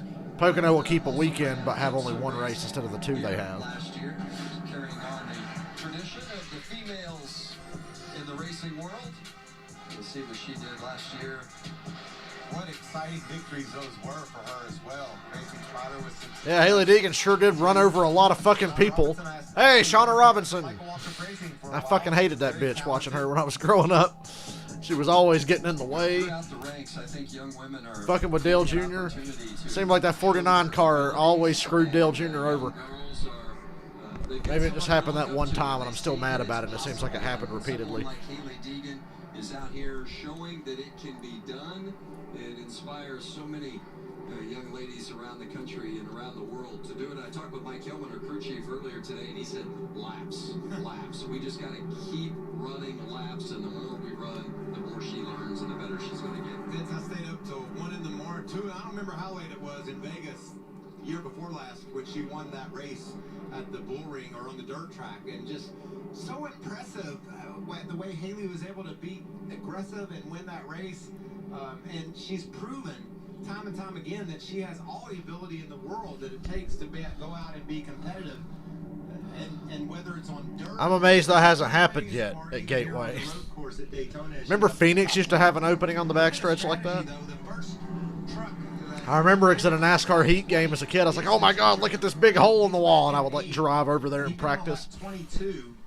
I believe that's within the fuel window of him making it to the end. The fuel window is 20 to... I would love a prop bet on like Cindric and Allmendinger versus the field.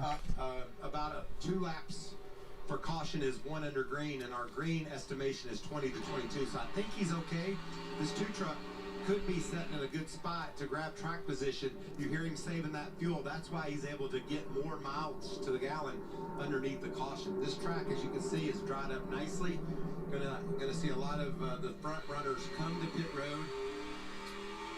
Ben Rhodes, last week's winner on the oval, and has had a solid night tonight. Currently runs 12th, and he pitted back with Creed on lap 22 as well. Creed, when he won the race last year, as they will be heading to pit road here, Creed won the race last year. You know, it's funny, I made a joke about pretending to have the shit so I don't have to work tomorrow. My stomach feels weird. Wouldn't that be ironic? Okay, a lot of guys pitting, obviously. Last pit stop of the day. Some guys feel like they've already made their last stop of the day.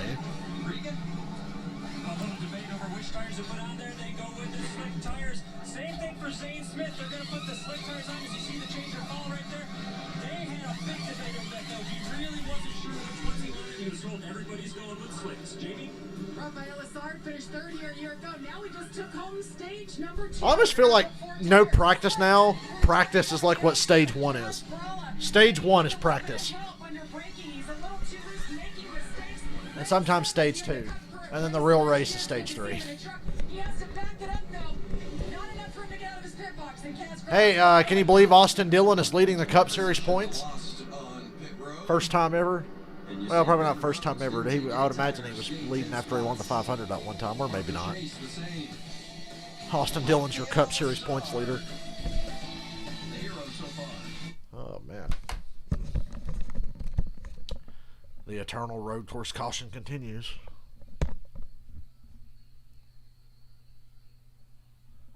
The Clash was 35 laps, took an hour and a half, so this race will be over by 10 o'clock, I figure. I don't expect a lot of it's such a big road course, it's hard to get a full course yellow here, unless you schedule a couple of races like we do now. Just once, I want to see one good road race without a competition caution or a stage caution or whatever. Because everybody's so good at it now, you know it could potentially go green all the way.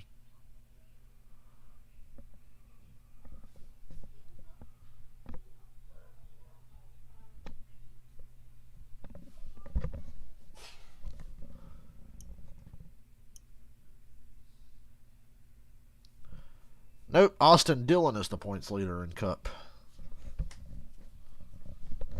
Denny didn't get points in his duel race.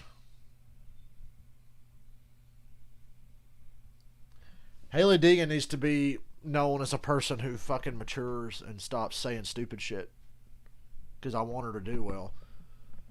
But yeah, she just needs to stay out of trouble and lay low, honestly. Just slowly get better, and then you'll start to see results, hopefully. But I feel like we're a little ways away from seeing consistent results. She needs to stay in trucks for as long as she can. ARCA was a complete waste of her time. ARCA is a waste of anyone's time. You're not going to learn anything in ARCA. So I'm glad she's in trucks now. Because ARCA is fucking pointless. What are you going to learn there? How to run 8th place in a race with only 10 cars or something? Like, how to wreck a bunch of shit on a super speedway? Is that what you learn in ARCA? No, fuck ARCA. You go right to trucks now. Which is good for the truck series. Well, unless you're Johnny Sauter, then you're just going to bitch and moan about everybody else. But fuck ARCA. Fuck everything about ARCA. ARCA just needs to go away. Or they need to merge it with the Xfinity series. Give all those fucking ARCA teams Xfinity stuff. And move them up or merge them with trucks or something. I don't know. There's literally no point in ARCA existing anymore.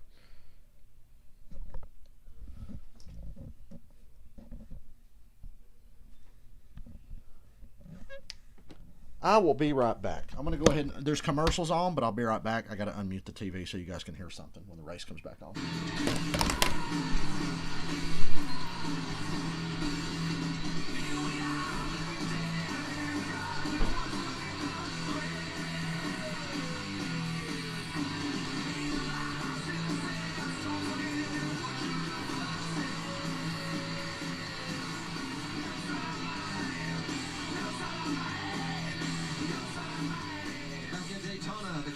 Truck Series. And there's a good look at Matt Crafton. He did not pit during that last sequence. Still got the wets on. You see the white lettering on his tires. The slicks have a yellow lettering. Ryan Truex in that 40 truck right behind Crafton, also with the wets still on his truck. Was that Creed jamming out wheels? It was Foo Fighters, I believe. Right. Creed's. Speaking of Creed, he's going to lead this race when they get to turn 1. Because he has on the slicks, Crafton has on the wets, and you think the slicks are the way to go at this point. I do. I know they are. Final stage underway, and Sheldon Creed and Matt Crafton down into turn 1. Creed gets the spot.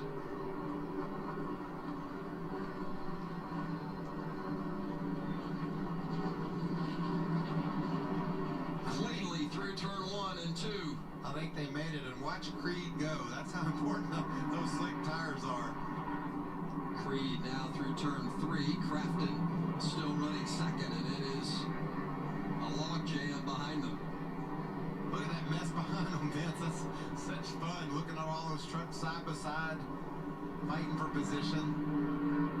Making their way through turn 4.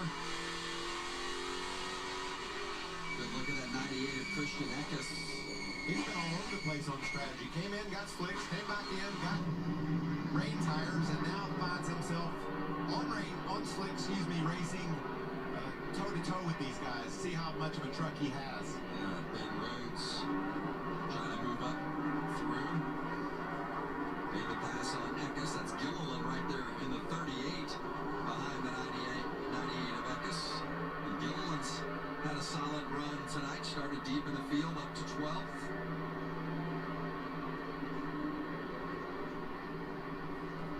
There's the second team of Riley Herbst. Nice move around Matt Crafton. Taking advantage of those tires. That's a 6 of Norm Benning off the pace. He moves politely out of the way. Whoa, did you see Crafton get up on those turtles? Michelangelo over there. Bus stop on the backstretch. And the race leader, Sheldon Creed, coming off what we call turn 4 of the oval and headed towards the chicane and maneuvering through it. You can see Crafton losing spot after spot on those treaded tires. How long does he stay out? Well, I just like, this is strategy, Vince. They might just be saying, all right, we're going to stay out and save our new tires, put our fresh tires, put our slicks on a little bit later, hopefully have more pace, more speed later in the run. This is just their play.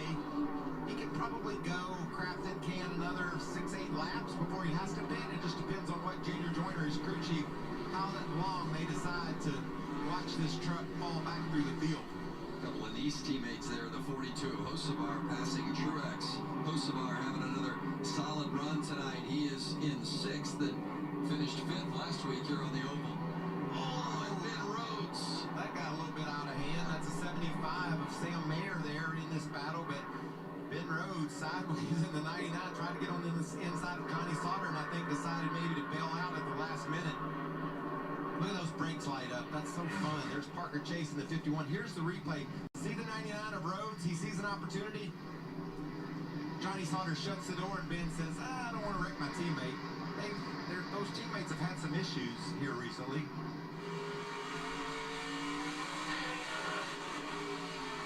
Is this where he goes, oops, oh, yeah. Bottom of 3, bottom of 3, bottom of 2.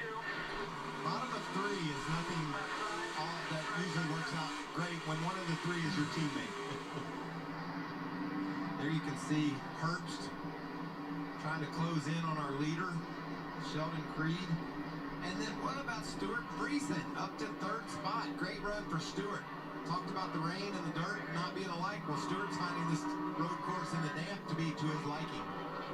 Johnny Sauter in that 15 or in that 13 truck up to 5th, and there's a good look at Friesen.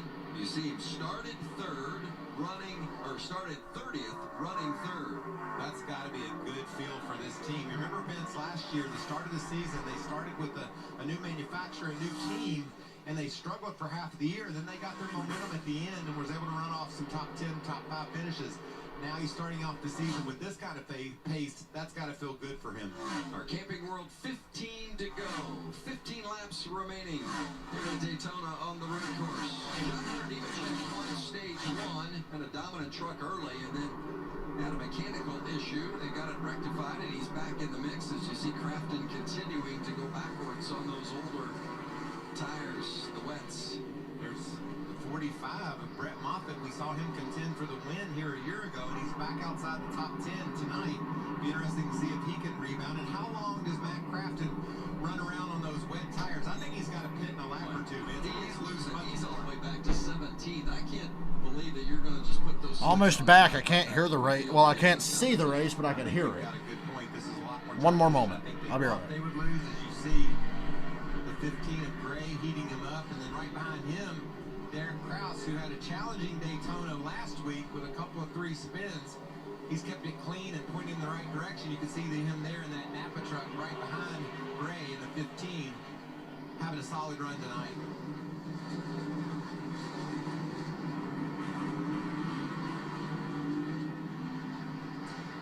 Gonna go side by side through this commercial break. Hang right with us, you won't miss a thing. Gonna keep on trucking on the road course at Daytona. Riders, wanderers on the road of life. The journey is Okay, I'm back. When the road is on. So, TMI, it's okay if I get dislikes for this. I went to the bathroom before the race, after dinner, and it was like I took half a dump, And I felt okay. And then a few minutes ago, it's like, damn, I got to take a dump again. It wasn't sick or anything. It was just like, oh, here's the second half of that dump you were taking earlier. You better go do it. And I was like, oh, damn. So I'm back now. That was funny. Just ironic considering what I was saying earlier. So I see Creed's leading. Herbst is second? God, what fucking clusterfuck strategy did that cause? We don't know because Fox did a terrible job at explaining all this. One thing's for sure, Creed's definitely the most consistent tonight. I'm going to need a caution for Moffitt if I'm going to win my money. He's 13th right now. 14 laps to go.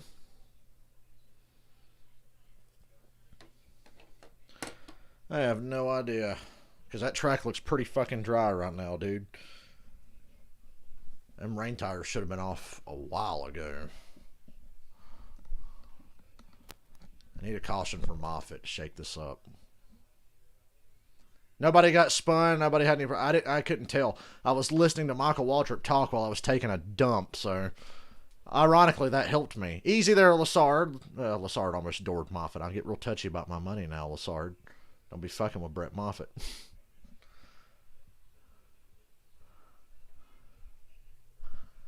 Yeah, I think Moffitt's going to hold him off. He's really got to worry about John Hunter. Is John Hunter back? He's not back on the lead lap. He's still a lap down. I think John Hunter and Nemechek's got the one truck other than Moffitt that can hang with Creed, but Nemechek's a lap down. Moffitt's got fucked on track position somehow. I'm not quite sure.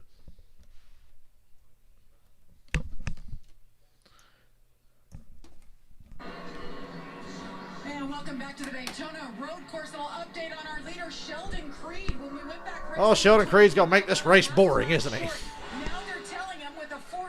Oh, we got a caution. Caution's out. Back down your entries. He ain't got to back down now. There's a caution out, Jamie. Yay, this is what I need. This is how I win. Except I'm not going to win because Creed's too damn fast. He's got track position. He needed this caution, and there you see. What's the caution for? Riley Herbst, who's really second in the same situation. Who's that back there? The 40. It's one of the Nice trucks. No, Mikey, it's a Nice truck that crashed into the pit wall. Weird. Oh, Ryan Truex has heavy damage too. Oh, no. And we understand that maybe... Well, I'm sure it's Fox. I can already tell they don't have a good replay. I can already tell they don't have a good replay. They're jumping around trying to find who run into who and who's got damage. They have no idea what's happened. I'll tell you this, Vince, from my experience, leaving that pit. So it was Carson Hocevar. He's crashed into the barrels at pit exit. Ryan Truex has heavy damage. They think Timothy Peters, his right side's fucked. No idea what happened here, and we'll probably never know because we're watching a race on Fox. That's a difficult exit. Even in the dry, you know, you leave. Yeah, Moffitt's in lesser equipment, but it's a road course. Very tight, very narrow, as you can see. And he's one of the best drivers in the series. This will be one of the few times this year I probably pick Moffitt. Hocevar got into the wall, and then the 40 of Truex hit him as they've exited pit road. And that's weird. Well, this caution will help Creed's fuel. They were worried about Sheldon Creed's fuel mileage. This should help him out.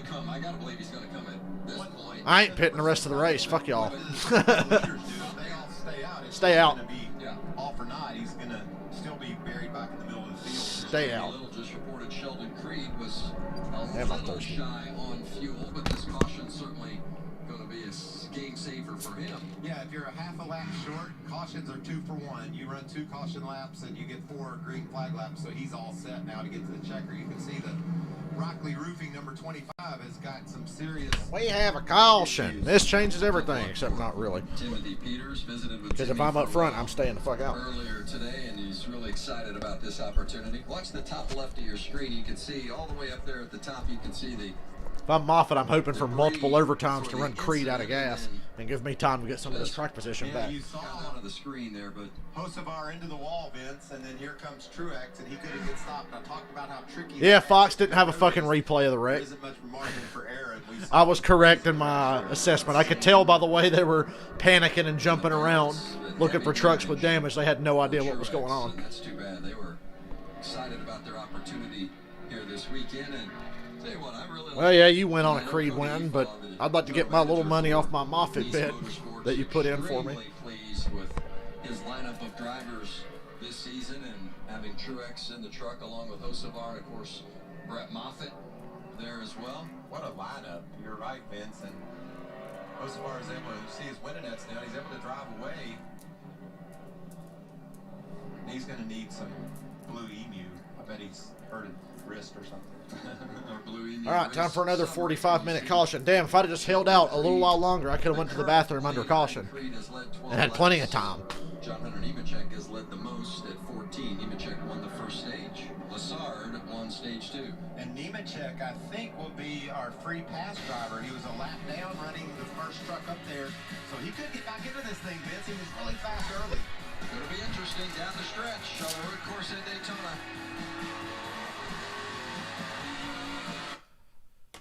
I don't think anybody has anything for Creed other than Moffitt and Nemechek, and right now they're both not in a position to be a factor. There's my remote. Listen to these stupid voice messages I've been sent while I've got a minute. I'm supposed to give a shit about what this person has to say.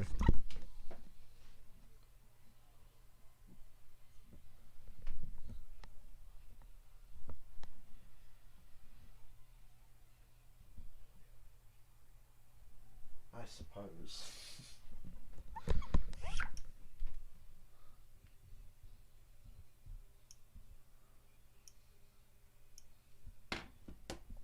So this is totally off topic, but you know, I was talking about my GTA 5 Chaos mod I was playing with earlier. There's a problem with it because whenever I'm Franklin outside of a story mission and get near his safe house, the damn game crashes. And like 3 times early in the game, the fucking Franklin missions end at his goddamn save house. So for me to continue, I have to like take the Chaos mod out, start up the game, drive off somewhere else, save, quit the game, and then put the Chaos mod back in. So that's been annoying. I don't know what it is. It's anytime I play as Franklin and get near his safe house or something, the game will crash. And I found a video online that somebody said there's a problem. For some reason, Franklin, when you're using mods, if you get near his safe house, the game might crash. And I'm like, well, it happens every time to me. And there's like little workarounds, but there's nothing. And it doesn't happen to everyone. It's weird. I thought it was just because, like, I saw a thing, it was like the Chaos mod works on all versions of GTA 5. It was primarily made for the Steam version, but it will work on Epic Games. Just expect there might be a problem. I have the Epic Games version of GTA because I got it for like $12 on a coupon once. So I don't know, but I can work around it at least and play through the story without... For the first day I was playing with it, I was just going to mission replay. I'm like, this kind of sucks. I have to go to mission replay to play story missions with the Chaos mod. But then I started looking around for solutions. And I figured out a way I can play the story with minimal interruption without the game crashing too much. And it didn't crash earlier, because earlier I was just doing Michael's missions. I'm at a point in the game where I'm Michael the whole time. So that was nice. But next time I play, I got to switch back to Franklin. And the next mission, I think, is the long stretch, which ends at Franklin's house. So I'm sure the game will fucking crash again. And if it crashes before it saves after the mission, I'll have to play the goddamn mission again. So I'll just have to take the Chaos mod out, beat the mission, drive away, save somewhere else, and then go out and put the Chaos mod back in. So that'll be a pain in the ass. But hey, that's off topic.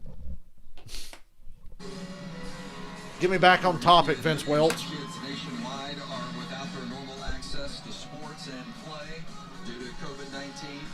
And that's why Fox Sports and Good Sports are restoring play through donations of brand new gear, including speed-themed fitness equipment for the Boys and Girls Clubs of Volusia and Flagler counties here in Florida, to help them provide programming for the more than 300 members they serve. Text PLAY to the number on your screen to help keep kids in the game. Laps are ticking away under this caution. Text play to that number. That's an awesome Fox Sports supports initiative. Well, it's been an eventful night for the 4 of John Hunter Nemechek. I wish this Jamie, bitch would what are shut our the fuck chances up. here the rest of the way? Well, Vince, we sure talked about him a lot early on. He led 14 laps. Then he had an issue all of a sudden, lost oil pressure and fuel pressure. Oh, And Nemechek then lost they brought oil out- pressure and fuel they had pressure run out earlier. of That's fuel, weird. so they brought it How'd they run out of gas? lap. Weren't they just They on pit road when that had got the happened? lucky, as you just said, and now they're going to bring it down. Yeah, well, fucking Nemechek's back on the lead lap. He's got to pass like 30 trucks, but he's back on the lead lap. I bet you Nemechek gets a top 10. I bet you he gets a top 10. Gas in there and that thing fired right off. You're right. Amazing. John Hunter Nemechek will at least finish 10th in this race. There's only going to be like 11 or 10 laps to go when they restart. He will get a top 10. A fast truck, he's going to be fun to watch charge back through the field. Here's Ryan Truex. And NASCAR's damage repair policy strikes again, guys. You see that? They sent Ryan Truex back out there and shit started flying off his truck, and that made this caution last longer. Damage repair policy, guys. 3 hours ago. It works. Yeah, look at that.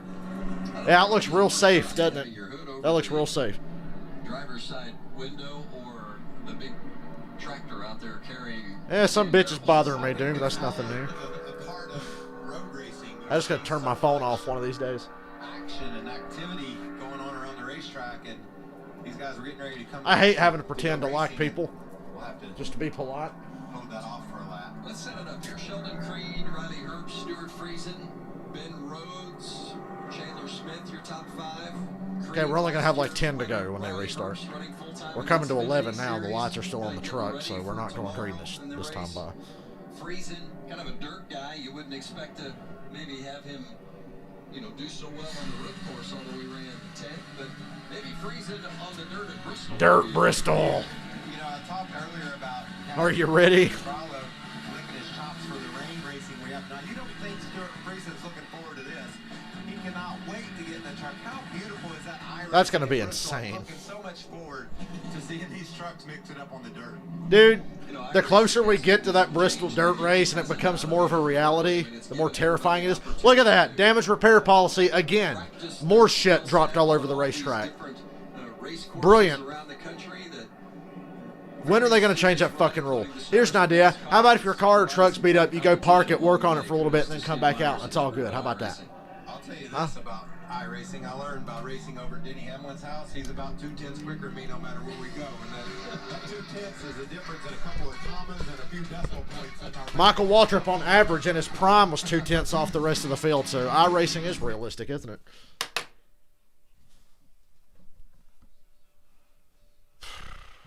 It's like, jeez.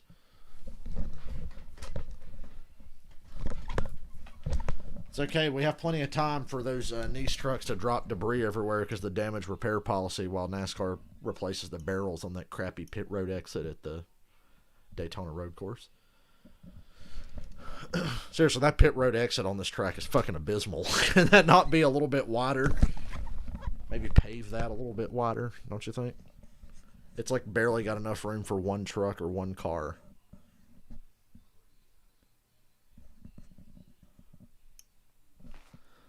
See if there's any gems I can get about this race on Twitter from anyone. How long do I scroll before I see a complaint about the damage repair? Oh, wait, I can't scroll because magically it's not working for me. Thank you, phone.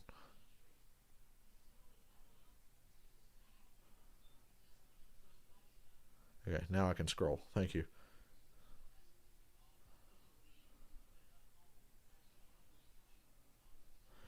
Ben Rhodes. Oh, wow.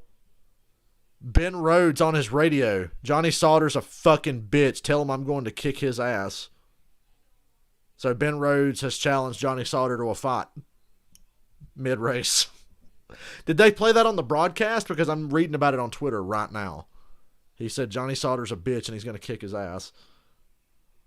First of all, I think they're both bitches, so I don't know who to cheer for in that fight. I guess I'll cheer for Sauter because fuck Ben Rhodes. Ben Rhodes is a piece of shit just like Johnny Sauter. But I guess I'll cheer for Sauter if they throw down after the race.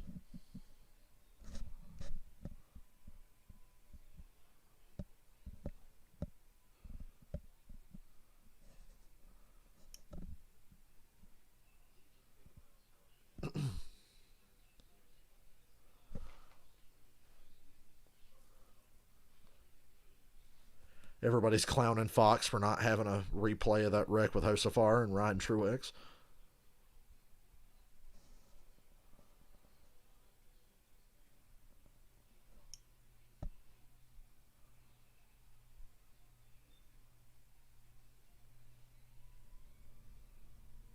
Big oof. Why am I just now hearing about Sauter and Ben Rhodes threatening to fight each other? And that's not the case any longer. Wasn't keeping pace with the pace vehicle and is going to lose What? some spots.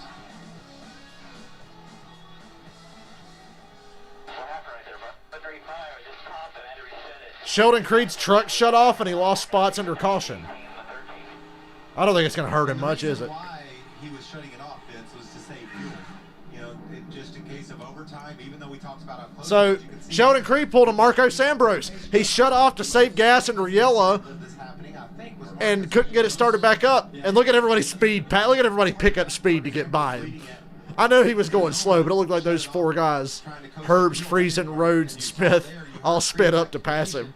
his job is to shut it off. So Creed's only fell. He's still going to win the race. He just fell back to fifth.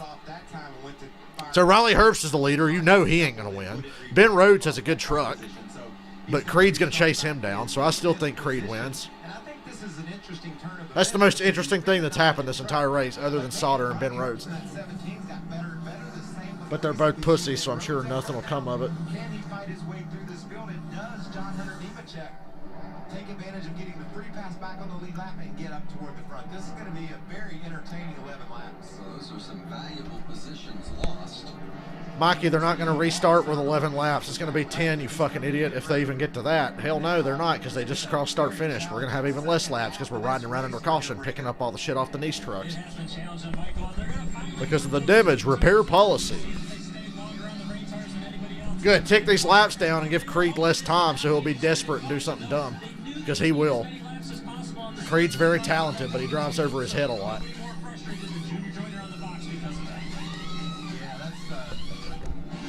And you're giving Moffitt less laps to make something happen. NASCAR, can you hurry up?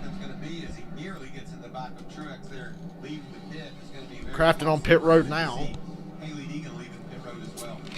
10 laps left and 14 turns a lap. There's a lot of action. Back to commercial. Still under caution.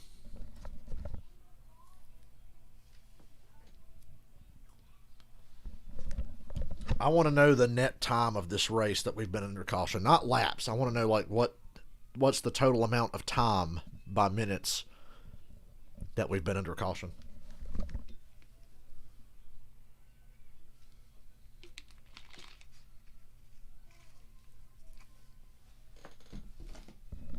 Hey, who wants to go to Darlington? You don't have to fly yourself down and buy your own race ticket, but if you want to go to Darlington, feel free. I'll be there for the Cup race. So I guess that weekend I'll still be streaming the other races. But on Sunday, I'll be at the track. I might try to do a little stream about... The race starts at 3:30 that day, so at least that's what it says on NASCAR.com. So around 3 that day, maybe a little before that, I'll be streaming from my phone, hopefully. If that's easy enough to do, I'll stream from my phone and just sit there and chit-chat while I wait for the race to come on. Or start, because I'll be there.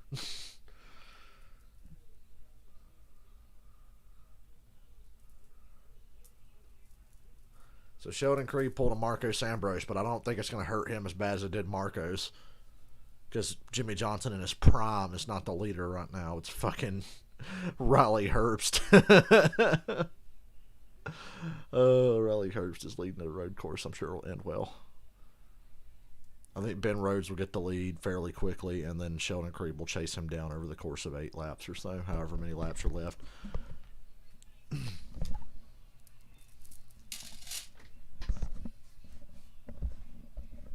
The race is still taking longer than it should because of these fucking long-ass cautions.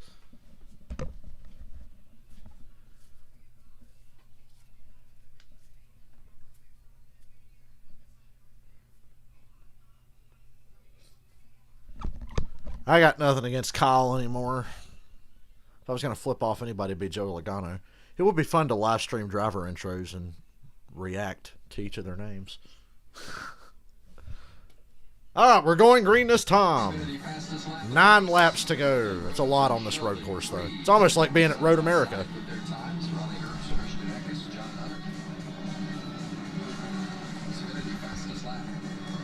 Downstairs to Jamie on our leader, Riley Herbst. Yeah, how about Riley Herbst, his 9th career truck series? I bet you he don't win. He said, I just found out earlier this week that I was going to be in the truck for this race for David Gilliland. He drove for David Gilliland 4 years ago in what is now the Arco West. I think Creed losing 5 spots under caution is the best thing that could have happened to make this race interesting going towards the end here. And at this rate, he may take home the win tonight. This is awesome performance, but I'm asking you, Vince. Michael, he got the lead because somebody shut off under caution. It's not that awesome. I'm looking at Friesen. I think It's fucking Opie from Andy Griffith looking motherfuckers leading the race. I bet it don't last long, huh? Better and better. He's right there in the top 5. Can he be the factor that can he be the guy? The only way I want Riley Herbst to win is if he beats Ben Rhodes to do it. Then I'd laugh. I bet you Creed comes out of turn 1 like in second or third. How much you want to bet? I think he's going to charge, buddy. Friesen got a great restart on the outside. Rhodes 3 wide to the inside. Friesen sails it into 1. He's not going to make the corner. He's not making the corner. Yeah, he drove right off the damn track. I told you he was not making the corner. Herbst and Rhodes and Sheldon Creed pass him. Rhodes takes the lead from Herbst. Creed's on the outside of Herbst going to turn 2, and Herbst just wiped out into the side of Ben Rhodes. Somehow they don't wreck. They stay on course. And it opens the door for Friesen to pass Creed back because he was just braking and avoiding their mess. Herbst and Rhodes are still side by side. Down to the other horseshoe. Oh, Herbst is on the inside of Creed. You might lose your money right here, Michael. You might lose your money right here. Nope. Herbst hangs on to it. They don't touch. Creed's to the inside of Herbst going to the next corner to get back onto the track, the oval track. If Fox will get a camera over there, thank you. So Creed to second already. He's just got to chase down Ben Rhodes. He's got plenty of time to do it, too. He did all this in half a lap.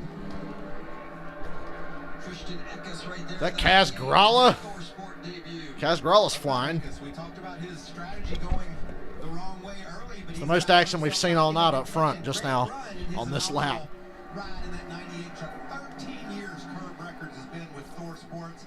And I've just enjoyed seeing all the different country music stars on those trucks, including my buddy Tim Duggar getting a ride here and there. Lee Bryce, Dylan Scott's on tonight. Creed comes out of the bus stop on the back, right on the bumper of Ben Rhodes. Told you this wouldn't hurt Creed at all. Just makes the race. Aha! Austin Wayne Self got spun out. Grass all over the grill. He'll probably have to pit and get that cleaned up. Tough break. Fuck him.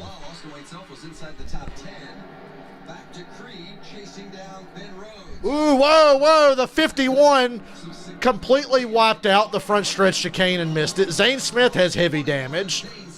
He's crawling to pit road. That's going to fuck Moffitt. He had to miss the wreck. Actually, Moffitt's going to, yeah, Moffitt's done. He's got damage. Fucking A. There goes my money. Well, I won't win any money tonight. Moffitt's on pit road with some damage. Caution's out. Zane Smith didn't quite make it to pit road, even though that wreck was right at the front stretch chicane. Rhodes is still the leader. I still say Creed wins the race. Where did this start? I feel like 3 wrecks happened at once here. So Zane Smith spun off of turn 4 on the oval, crashed into the outside wall, and it hit Brett Moffitt, and then the 51 wiped out on the turtles and hit the back of Rafael Lassard. And what a miss. Really some great evasive driving. Yeah, that's worth a caution. I'm not going to complain about that caution. Heavy contact there off turn 4. Parker Chase in the 51 truck took some pretty significant damage as well, as he just couldn't get it woed up. Time for another half-hour caution period. Hell, I ain't going to get to play any more GTA before it's Friday the 13th, Tom. Getting anything very hard. Chaos Mod, it takes like an hour to beat one mission. Right there, Gillen just barely slips to the outside of that disabled truck of Zane Smith. That's such a shame. Coming right at you. And Zane It's Smith the big one. along the wall, Kinda. and that is That's a lot of damage on Zane Smith. That's a lot of damage. night to come to an end. How come I get bigger crowds for the truck race than I do the cup race? Certainly a driver that many anticipate before it's all said and done will be in the championship mix. Bono Mannion is crew chief out of the GMS stable. And we're all racing, Vince, right along inside the top 10. So still thinking about winning this race in Daytona. Got to tow Zane Smith out of there. We'll go home on the hook. You know, it's interesting.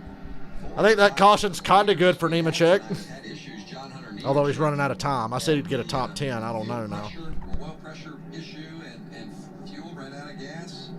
And the two couldn't get refired. Creed Lassard spun on lap 1. Okay, he's probably still going to get a top 10. He's 16th right now. Speaking of John Hunter, you talked about his issues. He got that free pass, and this caution flag, Vince, is a big break for that team.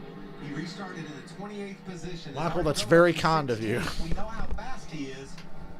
I don't know what I did so right to deserve any free money, but I'll take it. We usually see as laps wind down in the truck. My streaming career has made me about a net worth of $300 Before this is all over. Well, it's been an eventful evening. for about 5.5 years worth of streaming. We started on the wets in the rain after heavy rain, and first turn you saw Zane Smith and Rafael Lassard get together and go around. Corey Roper's been around a couple of different times, as has Chase Purdy. I hope there's signal at Darlington so I can stream that day. That's the thing. I can plan on streaming, but if there's no signal where I'm sitting at Darlington, I'm not going to be able to do it. Hopefully there's signal. It's a fucking racetrack. There better be. And boy, this was a close call for Sheldon Creed while leading. Bobby Roos got into his left door. And there's the issue we mentioned with John Hunter Nemechek. Remember, he needed assistance to pit road when he stalled on the backstretch. Carson Hocevar and Ryan Truex had their collision. Lost a trash can, and then the latest crash, as you see these trucks exiting turn 4, Brett Moffitt decided to dive low and didn't anticipate the 21 truck of being that slow, and they made contact.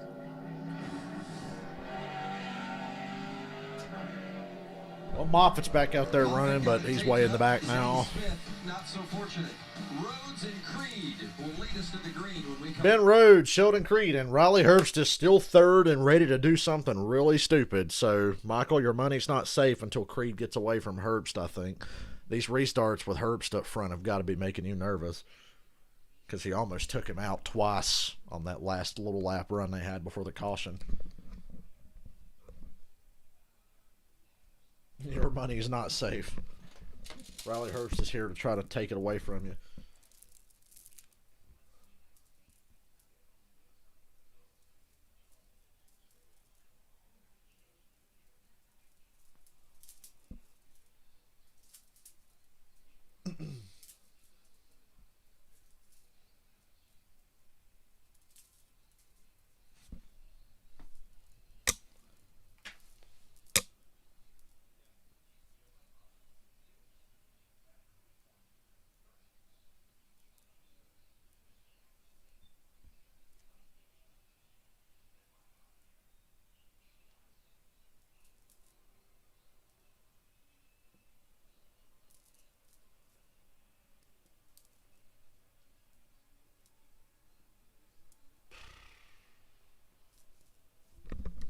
Fuck off, Fox News. I don't care about your commercials. Them some dumb motherfuckers right there.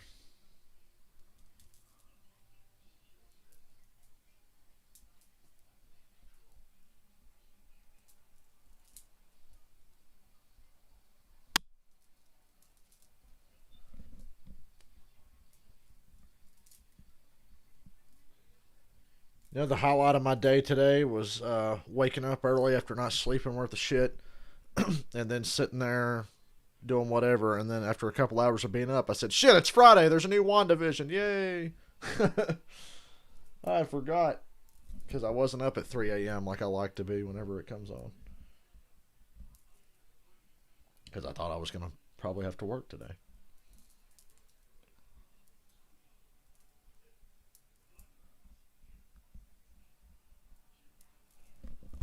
Cold weather won't save me tomorrow. It's indoor work.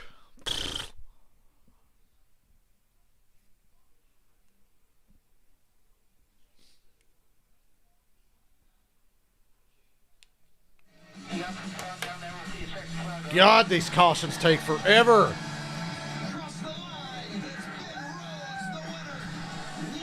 Why has it got to take so long?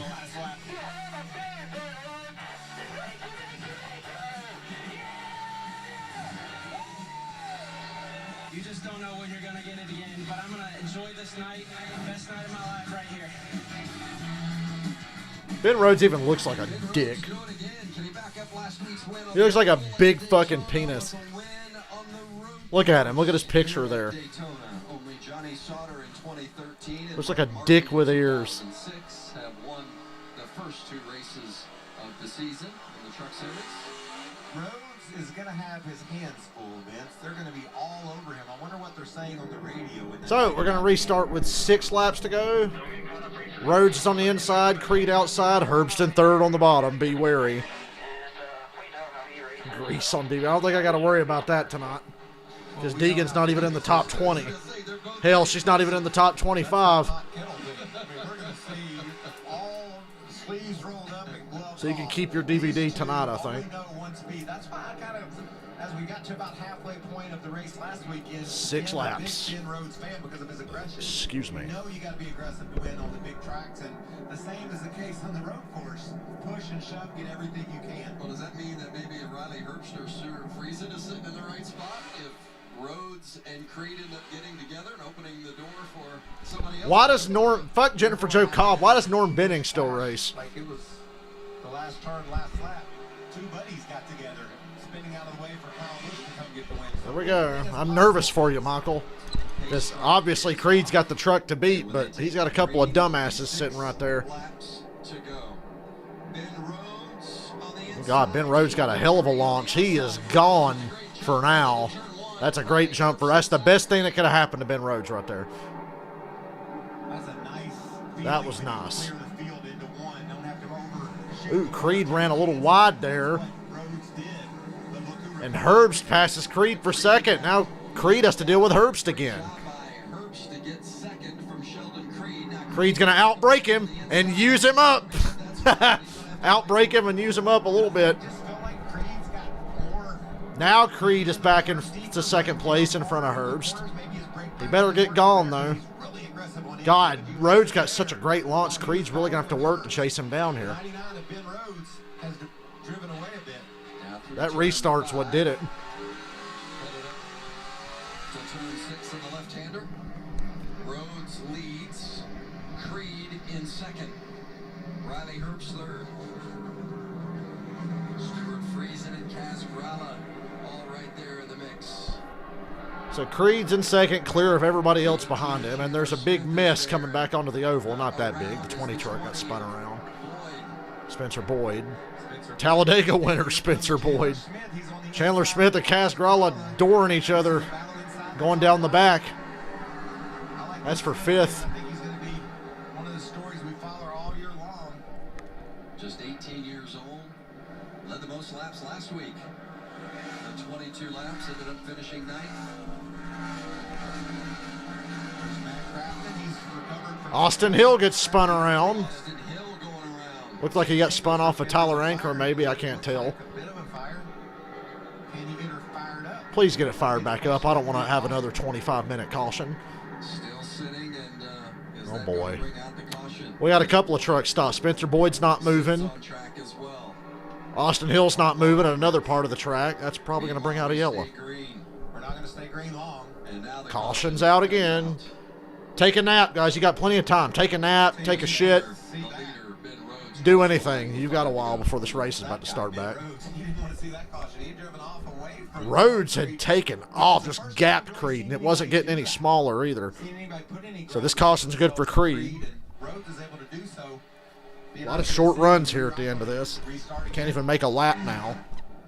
Here's Austin Hill getting around. Where? Oh, no, Austin Hill hit the curb or something. Oh yeah, flag. Oh, he had a flat right rear and spun out, yeah. Trying to limp home and wound up spinning around. You can see all the fire coming out from under the hood. That looks like more than just carburetor backfire. Something went on under there. He wasn't able to get it going again. So under caution again, going to give us This another race is unnecessarily restart. long. And Ben Rhodes certainly got the best of that last restart on Sheldon Creed. In fact, Creed fell back behind Riley Herbst through turns 1 and 2, and then ended up regaining that position. But Rhodes had gapped him a bit. So Ben Boyd's truck is trying to roll, but he can't get it to go forward. Spencer Boyd trying to get it fired up there in the 20 as he sits.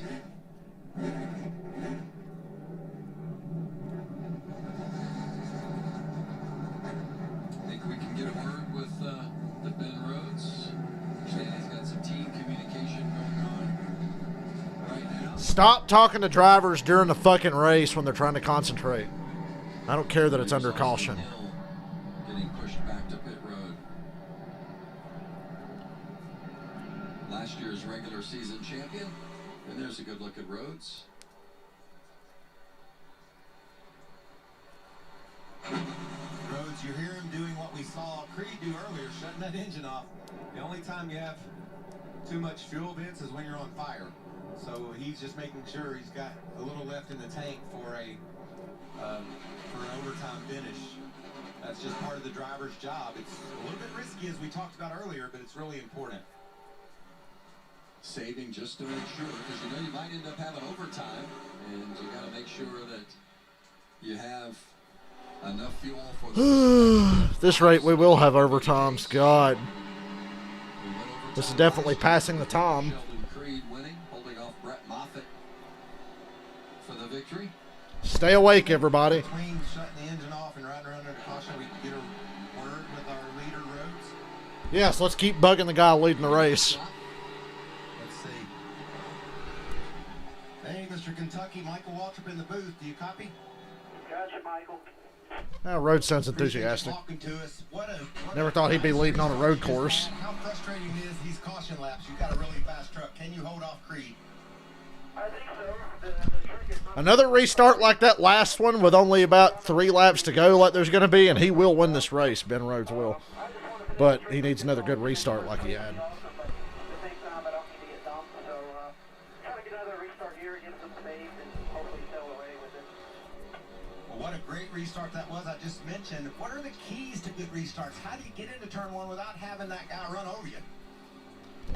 Get gone. That's my best advice I got for you, Michael. Mikey, you don't need to hear it from me. I don't Mikey. need to give him away, though, either. All right, buddy. I appreciate you. Have fun. Thank you, Michael. Vince, I just think that's really cool. He's in his game, and he takes a minute. I mean, sponsors are important. Being able to have Bombardier on the side of his truck, being able to race Toyotas, all those things matter. And you got to take care of your sponsors, but he's trying to win Daytona, and he's just having fun, laughing, back to back. Yeah. Daytona twice. The only thing better than winning Daytona once is winning it a second time in as many weeks. And what a big win it would be for Rhodes and Toyota. You mentioned Toyota, and this would be During this caution, you could cook a fucking 4-course meal under these cautions. How bad do you think Road America is going to be? It's been interesting. Our trucks racing, I mean, Circuit of the Americas and Road America. Think about that. How frustrated Junior was, but Crafton's in Another reason we don't need stage racing at road courses. It's just more unnecessary cautions. And there's John Hunter. John Hunter up to 13th. We know how fast the 4 is. Ran out of fuel. Todd Gilliland made a strong charge earlier. So many great stories. Well, if Creed doesn't get a good restart here, he's fucked. I don't think he was going to run Rhodes down before that caution. Providing those 500 generators down to Texas and all the issues they're going through. And Camping World has also reached into the pocketbook and provided a lot of extras. Ben Rhodes last week winning that race at Daytona, he and the team each received a $25,000 bonus from Camping World. Welcome back, Ozzy. He just came in the window. Special bonuses this season, many of them including Welcome back, my son. $50,000 to the driver who leads the most laps this season. Wow, a lot of good stuff. And for the road crews, the teams, I think we're going to restart with 3 to go. I think they're going to go green this coming time. Hopefully. Any more motivation. Yeah, and if you're a truck driver, you don't have your own Bombardier jet. You know, you're just racing from week to week, trying to make sure you get your team sponsored, buy some tires, get a new engine now and then. And so these bonuses from Camping World mean everything to these teams and drivers. $25,000 bonus. I mean, that's huge for these teams. Pretty good timing for Bombardier last week. The announcement just before the race at Daytona, the season opener last week, that they were going to be on the Rhodes truck, and then he takes them to victory lane, and boom, there he is in front again tonight with an opportunity to go back to back. But he's going to have Don't fall asleep. They're going green this time, I think. He thinks Sheldon Creed's going to be aggressive. They're just now getting to the backstretch, though. What do you think about Riley Herbst in this 17? Got him a new ride in the Xfinity Series. Stuart Friesen, after we after we talked about how he started slow in 2020 and now in a position to win right off the bat here in 2021. Kaz Grala has been impressive as well. Well, you know, and Grala and Herbst, Tanner Gray in the top 10. So they're just here to get the trophy. Friesen, I'm really impressed and happy for Friesen to be running fourth right now. You mentioned it earlier. There's not a better trophy than one that says Daytona on it. Those are the best trophies. I don't care if it's the oval, the road course. You win at Daytona. That's something you talk about for a long time to come. In fact, I talked to Michael McDowell today about his big victory. Michael McDowell, whose Daytona 500 win is more legitimate than either of Michael Waltrip's. That was the only thing bigger than his ring, and we talked about what it meant to win that race and how special it was for him to hear all his competitors be appreciative of what he accomplished. You know, for as much as I bashed Joey Logano earlier, I got to say, I really admired how he congratulated Michael McDowell after the race and the way he talked about Michael McDowell after the race. So good on you, Joey Logano. We got to balance it out here. Multiple victories at Daytona. By the way, congratulations, you're returning to the seat. You're going to be racing in the SRX Tony Stewart Series, and congrats. I knew you weren't losing all that weight just to be handsome again. Yeah, I told Tony I was losing weight for a reason, so I'm going to go racing, but nothing better. Oh, Mikey's going to drive again. That's all we grew up. Wonder if he'll ever run any more NASCAR stuff. Now that Mikey's going to drive, yeah, I think he's open to running like a truck race or something. And this guy, Timmy Hill, triple duty this weekend. Vince running all 3 races. He's inside the top 15 in that 56 truck. That's impressive for Timmy. Derek Kraus in the 19. Derek Kraus still has a better Napa paint scheme than Chase Elliott, even though they're similar now. Nearly Full campaign. Nearly won at Darlington. Just a really solid effort. What is the fucking JPEG for the numbers on those graphics they're putting up? Anyway, 3 laps to go. Rhodes, Creed, Herbst, Friesen, Kaz Grala, Chandler Smith. 3 laps. I still feel like something really dumb's going to happen. God, Rhodes is smoking these guys on this restart. He didn't get as good that time, but he still launched well ahead of Sheldon Creed. Although Creed's going to send that thing in there on the outside to 1. I hope it sticks for his sake.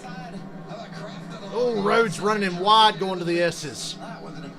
And Rhodes stays clear of Creed, but Creed's right on his bumper this time. He's right there. Oh, he sends it. Side by side for the lead. And Creed takes it back. He's clear of Ben Rhodes for the lead. There you go. Boy, that last caution was quite the break for Creed. That probably won him the race here. Oh, Creed missed the corner. He missed the corner. Here comes Rhodes. Creed's going to have the preferred line getting back onto the racetrack, though. 75 just spun through the grass. He gets it together. And now Creed is running Rhodes wide. They door each other as they head to the banking now. Creed is really wearing that right front tire out. His front tire, and there's a caution. For fuck's sake. Sam Mayer. Caution's out again. We're going to be here all damn night. Yep, Tanner Gray stopped over there in the guardrail, so yeah, caution's out. Been an eventful night for Tanner. For God's sake. Well, Creed got the lead that time, but him and Ben Rhodes there's going to be a problem with Ben Rhodes and Sheldon Creed. They are leaning on each other, they're hitting each other, and they're going to have to start again next to each other. Well, we're going to find out right here. So this deal's not over yet. Mayer, side by side. Ooh, the 75 There's only 3 to go. And these just guys completely are pushing for all they fucked can. Tanner You can Gray, see who was having a good race. Mayer was on the inside. That's what I get for losing complimenting Gray, somebody. A chain reaction behind him. I complimented Tanner Gray, and then that happens. Oh, while that was going on, there was a great The battle for the lead, though, right here is ridiculous. The move on the inside of Ben Rhodes. And as it goes back to what you were saying, Mike, about Creed, just seems like he's been... Yeah, Michael, your money was setting sail there, and then the damn caution had to come out again. And the rest of the competitors tonight. And that's where he's had an advantage. Now, fuel mileage is a concern for Sheldon Creed, because this race is going to go to overtime, most likely. You just outbreak them. Generally, that's how Time to make another sandwich, take another dump. If you have a woman in your life, make slow, sweet love to her, because you got plenty of time right now while this caution's out. Creed said, I'm going to need to borrow some of your space, Ben. He moved over to the God, this racing's going to get so good, and the caution just keeps coming.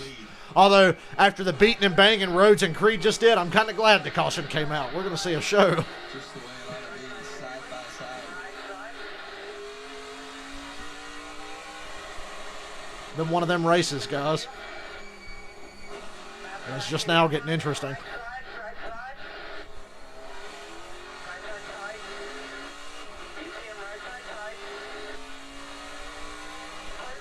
I'm interested to see when. Looks like we're going to go just a couple of laps to get to the checker.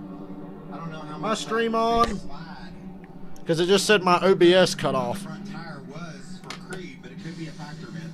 We said they better make sure they have a Hold on. I'm going to have to hear my own stream audio for a second. Oh, yeah, I got nervous. I just got a notification on my computer. It said OBS disconnected. And I was like, shit, really? Fucking 2 laps to go? Okay. We're still on. I could hear on my phone that we're still on. Whew.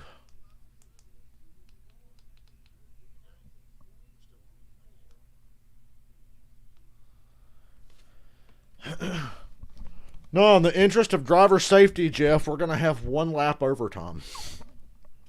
Because the NFL, out of the interest of player safety, shortened overtime to 10 minutes. We're going to have a 1 lap overtime minimum, or maximum. Right now, Sheldon Creed's the only one that's tight on fuel, from what I understand. Fox has done a terrible job tonight, but I can figure Sheldon Creed's worried about fuel a little bit. The caution laps will help all the way to the end of the scheduled distance. But I think this race might go a lap or 2 over. Any more than that, and he'll be in real trouble.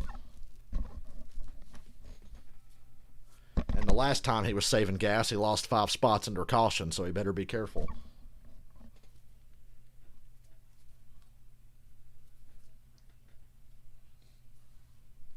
Yeah, I said Nemechek got back on the lead lap, and he was like 30th, and I said he'd get a top 10. Well, there he is. Shit, he might win the race if we keep getting cautions. Enough overtimes, and Nemechek will be at the front.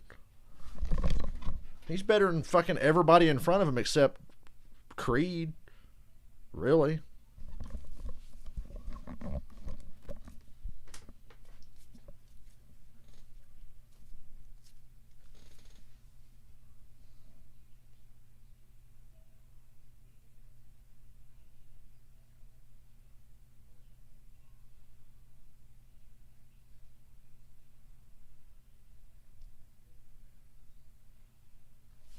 Okay. Just like the rest of the country, Coming up next, Boise has gotten Utah its State first versus vote Boise for State. Most of the country, the Broncos tonight have fans in the building for a huge game in the Mountain West. Utah State and Boise State. Why are they playing the Tank Bowl music from Urinating Trees videos? That Boise State Utah State game will follow us here on Look at that right front sliding there for Creed on that last run. That's really worrisome.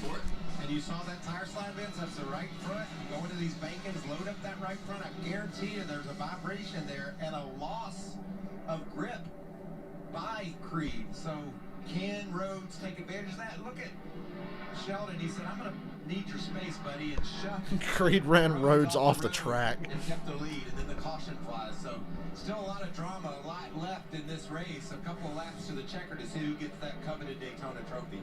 And Rhodes and Creed, no love lost between the two. Both very aggressive drivers, and I don't think Rhodes was all too pleased about Creed running. We are going into overtime here. A little bit there, but all's fair in love and war, right? Or the final couple of laps of a race at Daytona. I just love how race car drivers have such selective memory. I think we've seen Ben Rhodes shove people around and take advantage of them as well. I don't understand why he's being so critical of our champion Sheldon Creed's driving style. Well, wow, I actually agree with Michael Waltrip for once. What the fuck is Ben Rhodes going to say about Sheldon Creed running somebody off the track? What could he possibly say? He does it to everybody. Love and war, whatever you said.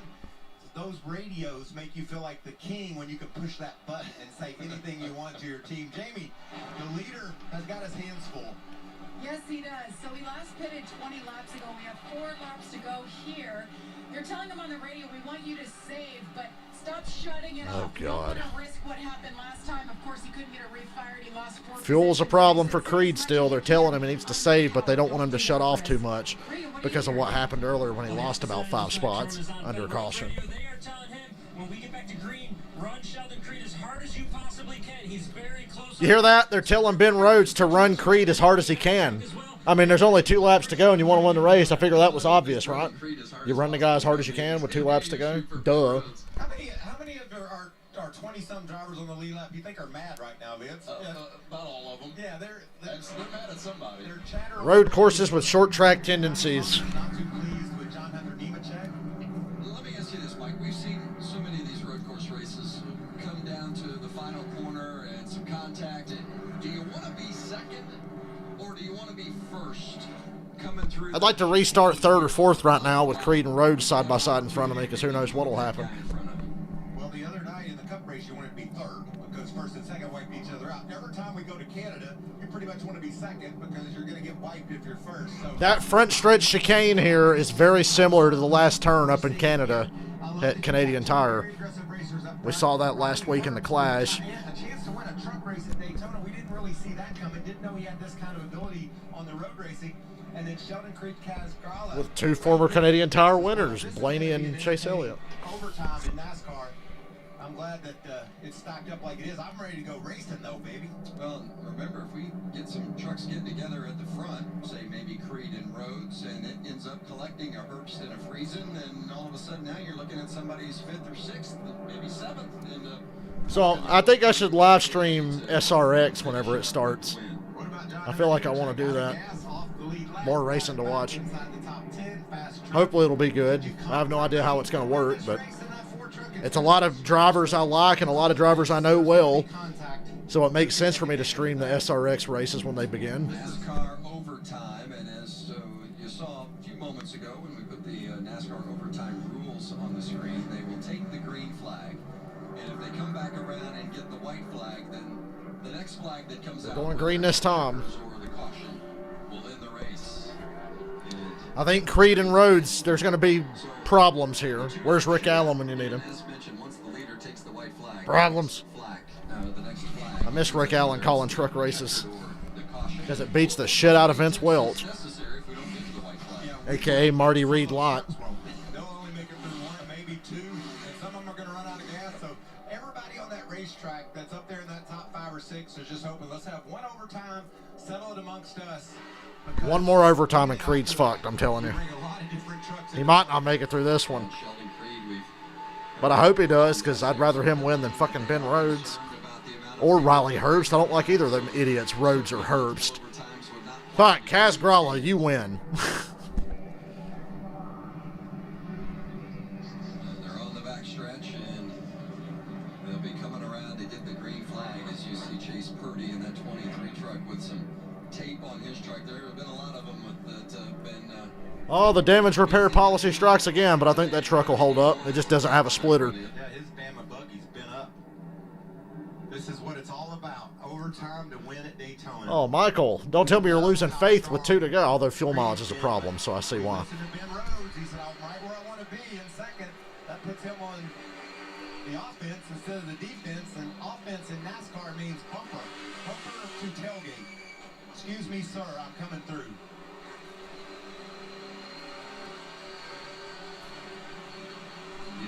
Yeah, Nemechek. I'm still saying Nemechek might win the race. I'm not ruling it out yet that Nemechek's not going to win the race. That can either make contact at the right moment. Because these 2 guys up front, you never know. At the right moment, or take advantage of some others getting together and getting out of the groove, and you drive by for the win. Just don't let Herbst win, for the love of God. Money on Riley Herbst in that 3rd. Be the worst driver to ever win a road course race. Those 2 up in the front row are going to run into each other at some point. Stuart Friesen sitting there eyeballing all that. Look at Bob Cranston up in the 7th. Okay, I don't mind that this race is running long now. This is actually good. This is going to be exciting A here. little bit upset as he gets on that box sometimes, but he's put his driver right up inside the top 10. Creed was body slamming Ben Rhodes on that last run. That's how he got the lead and kept it. Now he's in control of the restart. Rhodes was killing him on restarts, though. Rhodes looks like he spins the tires, but then he doesn't. This time, Creed got a great restart. He's clear of Rhodes already. That's good news. Uh-oh. Uh-oh. Uh-oh.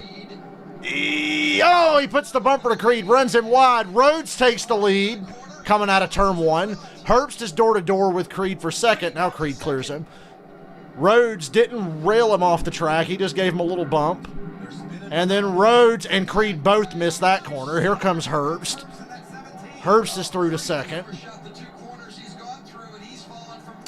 That's bad news. Herbst is door-to-door with Creed for second again. Now Creed clears Herbst. Herbst has had to clear Fucking A.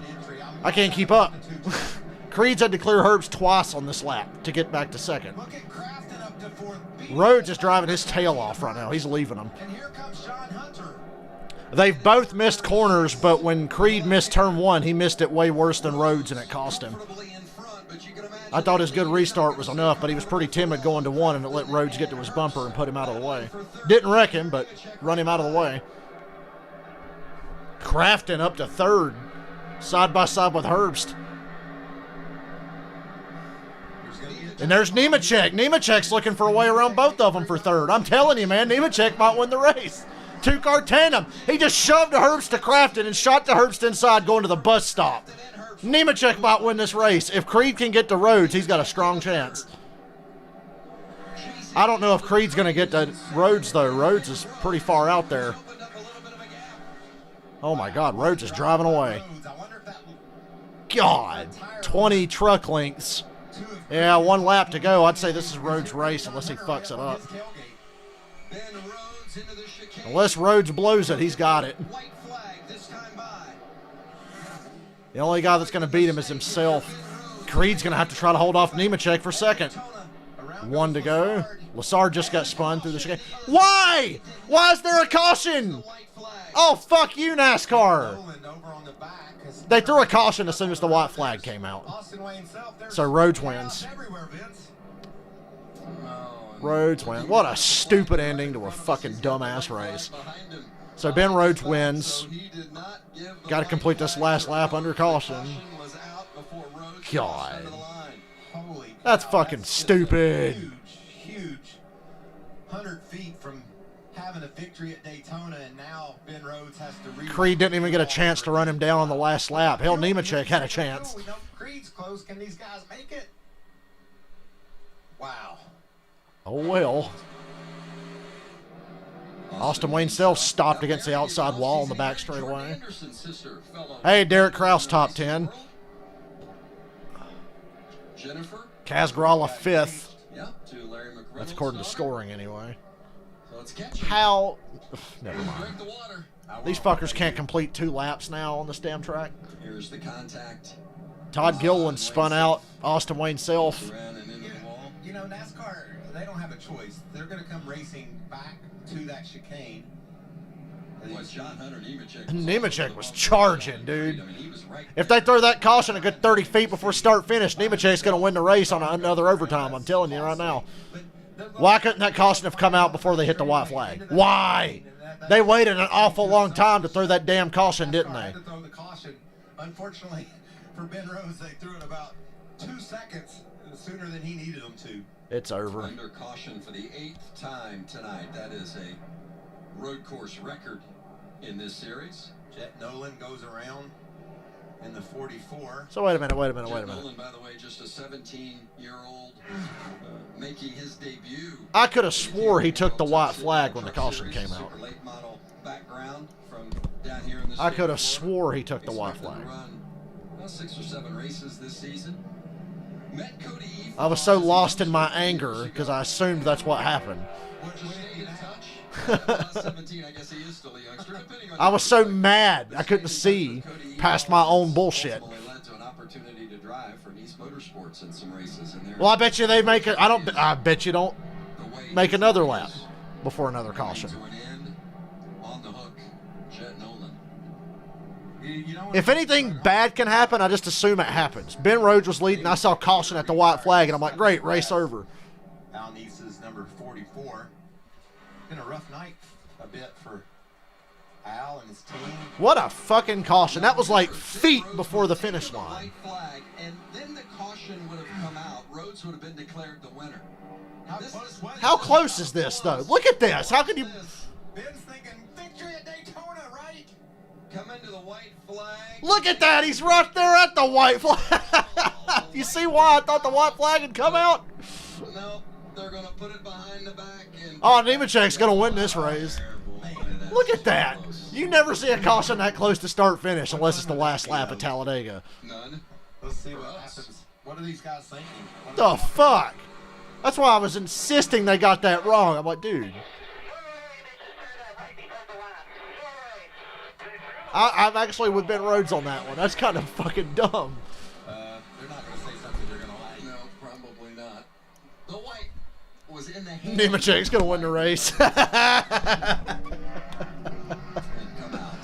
Ooh, John Hunter Nemechek's going to win the race. And I understand Ben's He's going to win. perspective on that. If they even make it back again, because these fuckers in the back are just going to keep raking and keep stopping and getting stuck. Race hub, we have radioactive and Because 25th place is really worth fighting for, isn't it? Some candidates tonight. yeah, the beeps are very, very prevalent when you watch radioactive.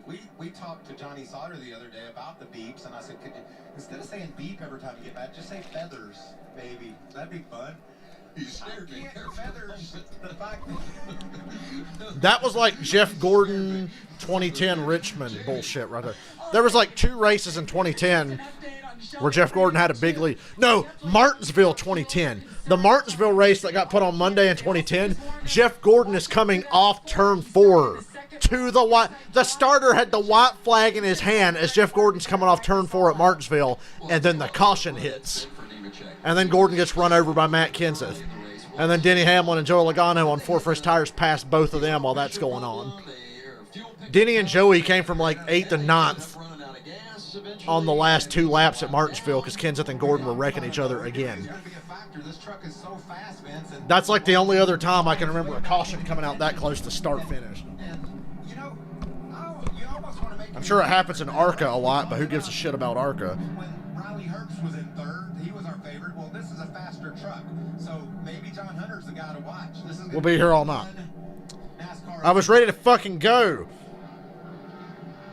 You guys ready for multiple overtimes in a cup race at Road America? Trying to get his truck stopped and turned into turn 1. Jeff Gluck, this has not been the best display of NAS truck racing tonight, has it? This is some iRacing bullshit. He slid it, could be an issue, but so far so good. Everybody's going ape shit right now. This was the restart to get us into overtime. My Twitter is nothing but, can you fucking believe they threw that caution? Can you fucking believe they threw that caution? As you said, Mike, just a little bit too aggressive. This is the dumbest truck race I've seen in a long time. Other than Michigan last year, this is the dumbest truck race I've seen in a long time. Losing good. Let's see if we can hear Will Hop. Listen, Vince. Yeah, y'all remember that race I'm talking about. I remember that Martinsville race. I left school early to come home and watch it. It was on a Monday. I was fine with that. I loved Monday races. It gave me an excuse to just up and leave school as if I needed one. But it felt good to be leaving school to go home and watch a race. Got to the bottom and drove off with the lead. This is the race that never ends. Overtime number 2 John Hunter Nemechek's going to win it. at Daytona. Nemechek's going to win it. After all of that, We're a little concerned about whether or not he was going to have enough fuel. He's been saving. Creed's got to run out of gas, surely. Probably everybody at this point is saving because This is the dumbest shit I've ever watched. overtime, as you see once again our overtime rules. The key is Overtime rules. We'll have unlimited attempts. We could be here till tomorrow morning. Caution or checkered would end the race. Ben Rhodes was, what, 50 yards from being right now in victory lane, having a fun time. He was less than that. Not so quick, young man. He was so close, I thought the goddamn race was over. So many hungry drivers right on his That's how fucking close it was. The fact that Crafton has battled back. I was insistent that the race was over. There's no way that caution didn't come out when he crossed the line. John Hunter Nemechek and Matt Crafton, Riley Herbst. Boy, he's going to be salty after this one. He's going to have to get another big restart. He's the leader, so it's going to be easy for him. Pass in the top 10. He's got something on these restarts that Sheldon Creed just does not have. Banks But now he's got Nemechek behind him. What you'd expect out of that team, competitive every week. There you see the road course winners. I know Nemechek's good on gas. He pitted when he fucking got back on the lead lap. I'll tell you who's hoping for about 4 over. Which was with like, what, 14 to go? He came in and got some gas. He couldn't make it, so he's all fueled up. I used to have a diecast. Well, I still got some diecast, but not a lot. Doom. Wish I had more. I don't know. I got Dale Jr.'s Oreo car from the Busch race at Daytona in 2002 that he won with. I've got that diecast. That's probably my favorite diecast I have. Got Dale Earnhardt. I got 7 Dale Earnhardt diecasts, one from each year he won a championship. Right now, hoping they've got enough fuel to Which get means to I have the 2 car. I've got 2 Wrangler cars and like 4 or 5 Goodwrench cars from each year that he won a championship. Those are my favorites I got. My 7 Earnhardt championship cars and my 2002 Dale Jr. Busch car, the Oreo paint scheme. The one Michael Annette ran last year at Darlington, but it was Junior. Okay. Rhodes, Creed, Nemechek. Nemechek's going to be up Rhodes' ass here. You watch. Look, he's already with him. We got a spin in the back. And he's not moving. Nemechek all over the back bumper. Charges the corner. Clobbers Ben Rhodes. Rhodes keeps it straight and holds the lead. Somehow. It's Rhodes versus Nemechek. We got, oh my God, it's a fucking parking lot here at turn 2. Right in the S's, there's a mess. NASCAR's going to give them a while to get going again. Hopefully they will. I can't take another fucking caution, dude. Rhodes is gapping Nemechek a bit. Creed has nothing left, I don't think. I think Creed just cooked his tires. He was smoking them every damn corner trying to run down Rhodes. He's got nothing left. But I bet you Nemechek's got something left. Now I'm kind of hoping for another caution because I want Nemechek to get another shot. Even though he's right there. Caution's out! Here we go again! Are you fucking serious? Hey, Brett Moffitt's back in the top 10. I might get my money. Moffitt's back in this thing, guys. Woohoo! This is fucking silly, bro. John Hunter on 34. He's definitely good. Robert, I like that car Denny won Richmond with that year, the green FedEx car with the silver on it. That was a cool car. Caution's out again. Nemechek just passed Rhodes under caution. Yeah, I'm nervous. Wondering who's going to make Wonder why he pulled ahead of him there. I know Nemechek can make it. Everybody else is fine. Oh my God, this race is it's 2.5 hours. We're at 2 hours and 34. This is fucking absurd. Yeah. Kansas City, Kansas, Jennifer Jo Cobb, always competitive here at Daytona. You see she got her best career finish here, 6th in 2011. 212 truck starts. How about a third overtime? Sorry, I'm not listening much, but this fucking truck race won't end. These kids just keep wrecking, and the race keeps getting extended because these dumbass fucking little kids won't stop wrecking. These dumbass kids won't stop wrecking. And now I'm forgetting to mute the television. God. I've got shit to do tonight. Kinda.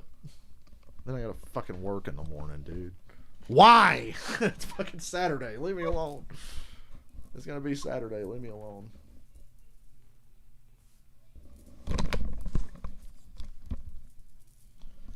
This race is so fucking long. And it doesn't need to be. That race should have been over with that caution a little while ago. Whatever. As many cautions as it takes to stop Ben Rhodes from winning a race, I guess I'm okay with it. Even if it is annoying because I've got other shit I want to go do. And I didn't think I'd be here this long tonight. But if it keeps giving a chance for Ben Rhodes to get fucked over, then I'm good with it. Oh, look, it's the LeBron Brady Cowboys show. Oh, I mean, Undisputed.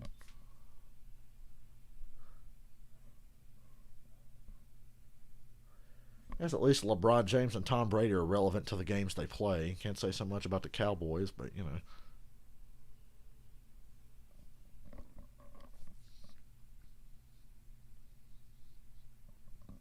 Okay, this might top the Clash from last year as the dumbest race I've ever watched. There was a couple of races in Montreal I thought deserved this title, but those races were fun.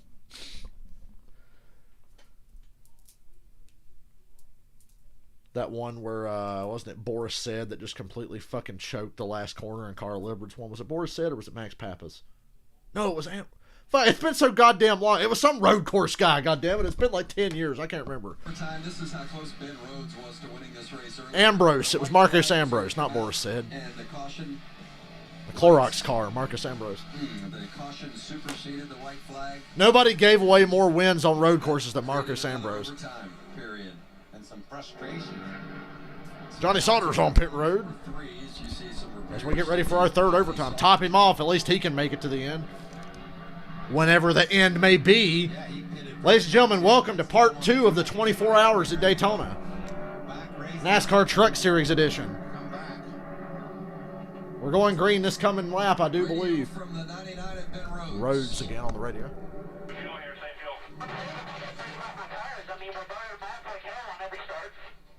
Creed's already burnt his tires off. Rhodes is worried about burning his off. I tell you, Creed's got nothing left. He's worried about his tires and save fuel too. Creed's been driving like it's the last lap about 5 times because it was the last lap about 5 times. That's why Creed doesn't have any fucking shit left. It's like, all right, drive it like it's the last lap. Well, it was the last lap. Now we got to go again. Ben Rhodes, I'm not worried about my tires or the gas near as much as I am being surrounded by John Hunter Nemechek and Sheldon Creed. Yeah, what are you going to do about those, the other two? You can't really do anything about your tires and your fuel and what you got. What you can do is keep your eyeball. Carson Wentz to the Colts. Wonder how Andreas is feeling. Know how hungry Cass Gralla is. I told him he'd be gone. I told him Wentz would not be back. Quite the finish this is shaping up to be. It's been shaping up to be a great finish for quite a while now. Yeah, it's still shaping up. Got to burn those tires in. You heard that. Toyota going for its 200th win right now, first and second. This is rare to see this level of stupidity in a NASCAR race.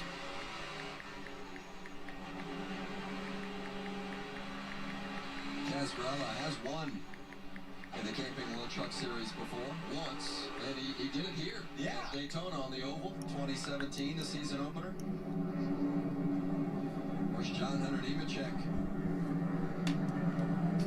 Like a double date with a stepsister. Jeff, are you sure you're not from the South? The defending series champion, Ben Rhodes, won just last week. The problem is there's 40 fucking trucks in this race. Usually there's only like 32 to 36, but we got 40 here. So we have no shortage of trucks to keep wrecking in the back. Haley Deegan's 11th. Haley Deegan's going to get a top 10 out of this. She's 11th right now. Anybody notice that? We've run enough laps for Haley Deegan to creep to the top 10. Derek Kraus in the 19 Napa truck raced into contention here. She's run like 25th to 30th all night. She's 11th now. Because she's staying out of trouble. Somehow she's staying out of trouble. See him in the 56 back there, pulling triple duty. There's another caution. I just might as well set up a tent and go camping right here at my computer because I'm going to be here for a few days. I can forget about my bed over there. You had some contact earlier and has got some tape on that left front. What about 11th place? That black number 1 Monster Energy truck. That's Haley Deegan. Michael Waldron just now noticing Haley Deegan is 11th. Awesome. Fuck, she might win. Fuck it. I think everybody in that top 10 or 11 still got a chance. We're just going to keep wearing out the tires of the guys up front and then running them out of gas, and people from the back will just keep coming up. And the pace truck is off. All right, overtime number 3. Rhodes, Nemechek, Creed, Cass Gralla, Riley Hurd, Smack Crafton. Rhodes with another blinder of a restart. We got a smoker in the back. Just pointing that out. Look at Crafton. Where's he going? Crafton, 3 wide on the outside. Nowhere to go, though. Couldn't make it stick. Creed's back through to second. Does Creed have any? I thought he didn't have anything left. Does he have anything? He's going to have to dive bomb here. He got squirrely coming out of the S's. It cost him some time. Stop. Don't slide the tires, dude. Just chase him down. Now Creed is on the bumper of Rhodes again. Rhodes got better drive off the corner, though. Rhodes has better drive off the corner than Sheldon Creed. But it's Rhodes leading Creed as they head toward turn 5. They're both taking it pretty conservative. They were charging these corners a lot harder. But Creed is slipping and sliding off the corner. Rhodes looks pretty stable coming off the corner in comparison to Creed. But Creed is hanging right there with him. He's within striking distance. If he can get off this corner, he can't get off the corner. He's sliding around. Haley Deegan spun. Oh boy, is she going to get stuck? She's going to get stuck. She's going to get stuck. Haley Deegan stuck. She's stuck, and these fuckers are not even at the bus stop yet on the back straightaway. Haley Deegan is stuck, and they're not even at the backstretch bus stop.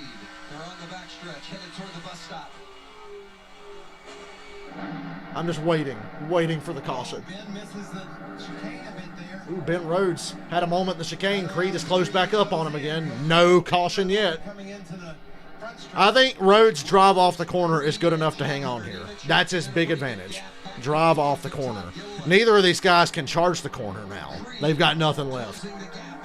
We're coming to the white flag. I think NASCAR's finally said, fuck it. If y'all can't get it right this time, we're just going to let them race back through. Rhodes gingerly through. Creed right there. That was a good run for Creed right there through the front stretch chicane. White flag, 1 lap to go. White flag. Jesus Christ, it's going to be over. It's going to be over. The next flag, the yellow flag or the checkers flag. Which one is going to determine? Creed, you're just going to have to fucking wreck him. I know that's not ethical, but you're just going to have to dive bomb a corner if you get close enough. If you get close enough, you just have to run into it. Fuck it. God damn it, I want Creed to win this race. I don't like Ben Rhodes. Where's Deegan stuck at? I couldn't even tell. Somewhere in the grass. Hopefully nobody comes through and spins and plows her. Ooh, lighting up the fucking brakes, smoking the tires there. But that drive off the corner, once again, Rhodes stretches it out. Couple of 3 more chances for Creed to use that braking skill he's shown. Creed's going to have to J.D. McDuffie that fucking backstretch bus stop if he wants to have any chance of getting to him now. That was not bad for Creed, but not close enough. Getting up on the banking there. Haley Deegan made it to the apron, so she's out of the way. She's on the apron in turns 1 and 2 up on the oval. Here they come to the bus stop. Nice bus stop, but Rhodes slides. But Creed can't get the power down. And Rhodes comes out with just as big a lead as he had when he went in. Well, I hate to say it, but the right guy's going to win the race here. He got cautions out. You couldn't let him get through that last corner. Boy, they're just arbitrarily throwing these yellows. They could have raced back to the line. They're coming to the front stretch chicane, and they throw the caution. I guess NASCAR's like, fuck it. Creed ain't going to catch him. Put it out. Ben Rhodes wins the dumbest race I've ever fucking watched. One of, anyway. I'm sure there's worse, but in recent memory, this one's pretty bad. Creed second, John Hunter Nemechek third, Todd Gilliland fourth, Riley Herbst fifth, Crafton, Derek Kraus, Kaz Gralla, Timmy Hill, Christian Eckes, the top 10. Yeah, he was going to win anyway. Well, that was certainly an adventure. That sure was an adventure. And that's Toyota's 200th Truck Series win. Whoop-de-doo, Basil. I'm sure Kyle Busch has like 50 of those. Timmy Hill top 10 on a road course. Timmy Hill just got a top 10 on a road course. That's how stupid this fucking race was. Timmy Hill got a top 10 on a road course.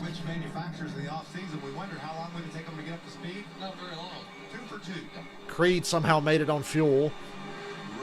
Disappointing for him, I'm sure. He lost the lead under caution, got it back one time, and then shit the bed. And then just killed his tires. Had nothing left at the end. Check out this last restart. I like his launch. Bristol. Oh, yeah. You think this was bad. Bristol Dirt is next for the trucks. The next truck race is the Bristol Dirt race. So, you thought this was dumb. Just wait.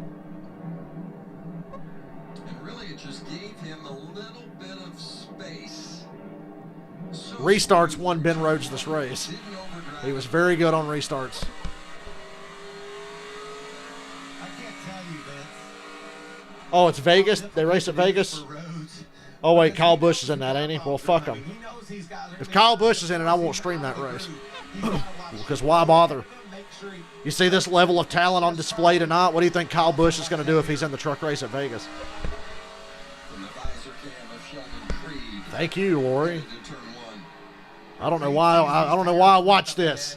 He thinks that's all the doors open, but he just There's a fine line between entertainment and stupidity. You can hear him trying. You see him cross it I think up. we crossed that line several times throughout this race. Oh, bit of a missed shift there. Ben Rhodes just didn't make any mistakes. Michael made $8. Good. So impressive. That late, he talked about his tires. He was burning them off. How much he had wore his tires. He was concerned. Xfinity race tomorrow evening at 5. He was able to persevere and put this one away. It's got to be so cool to come to Daytona with no Daytona victory. And because I don't want to hear this jackass talk, Great time for Ben Rhodes and that team. well, I guess I'll watch the winner's interview. Fuck it. Really I don't hate him that bad. I dislike him, but I don't hate Ben Rhodes that bad. I'll hear him out. I'll listen to him talk. Putting up those numbers. Yeah, Rich Lucius been the truck chief at the 13 for Johnny Sauter's team, taking over as crew chief on the 99. Is this where WWE would dub in the "This is awesome" chants? Because this was not awesome. And congratulations to all those at ThorSport, Duke and Rhonda Thorson. They do so much and have been such great contributors in this series. I got some thinking to do about that Xfinity race tomorrow. We all know the right picks, but they're not going to get you a lot of money.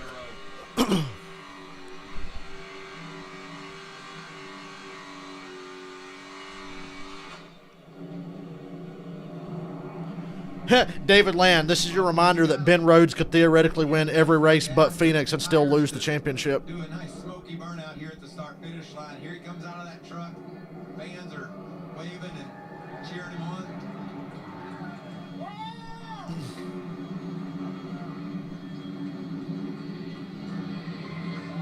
Great feeling of running up to grab the checkered flag.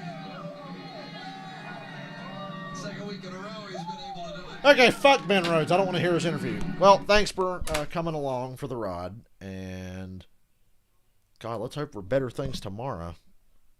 Have a good night, guys. I'll see you then.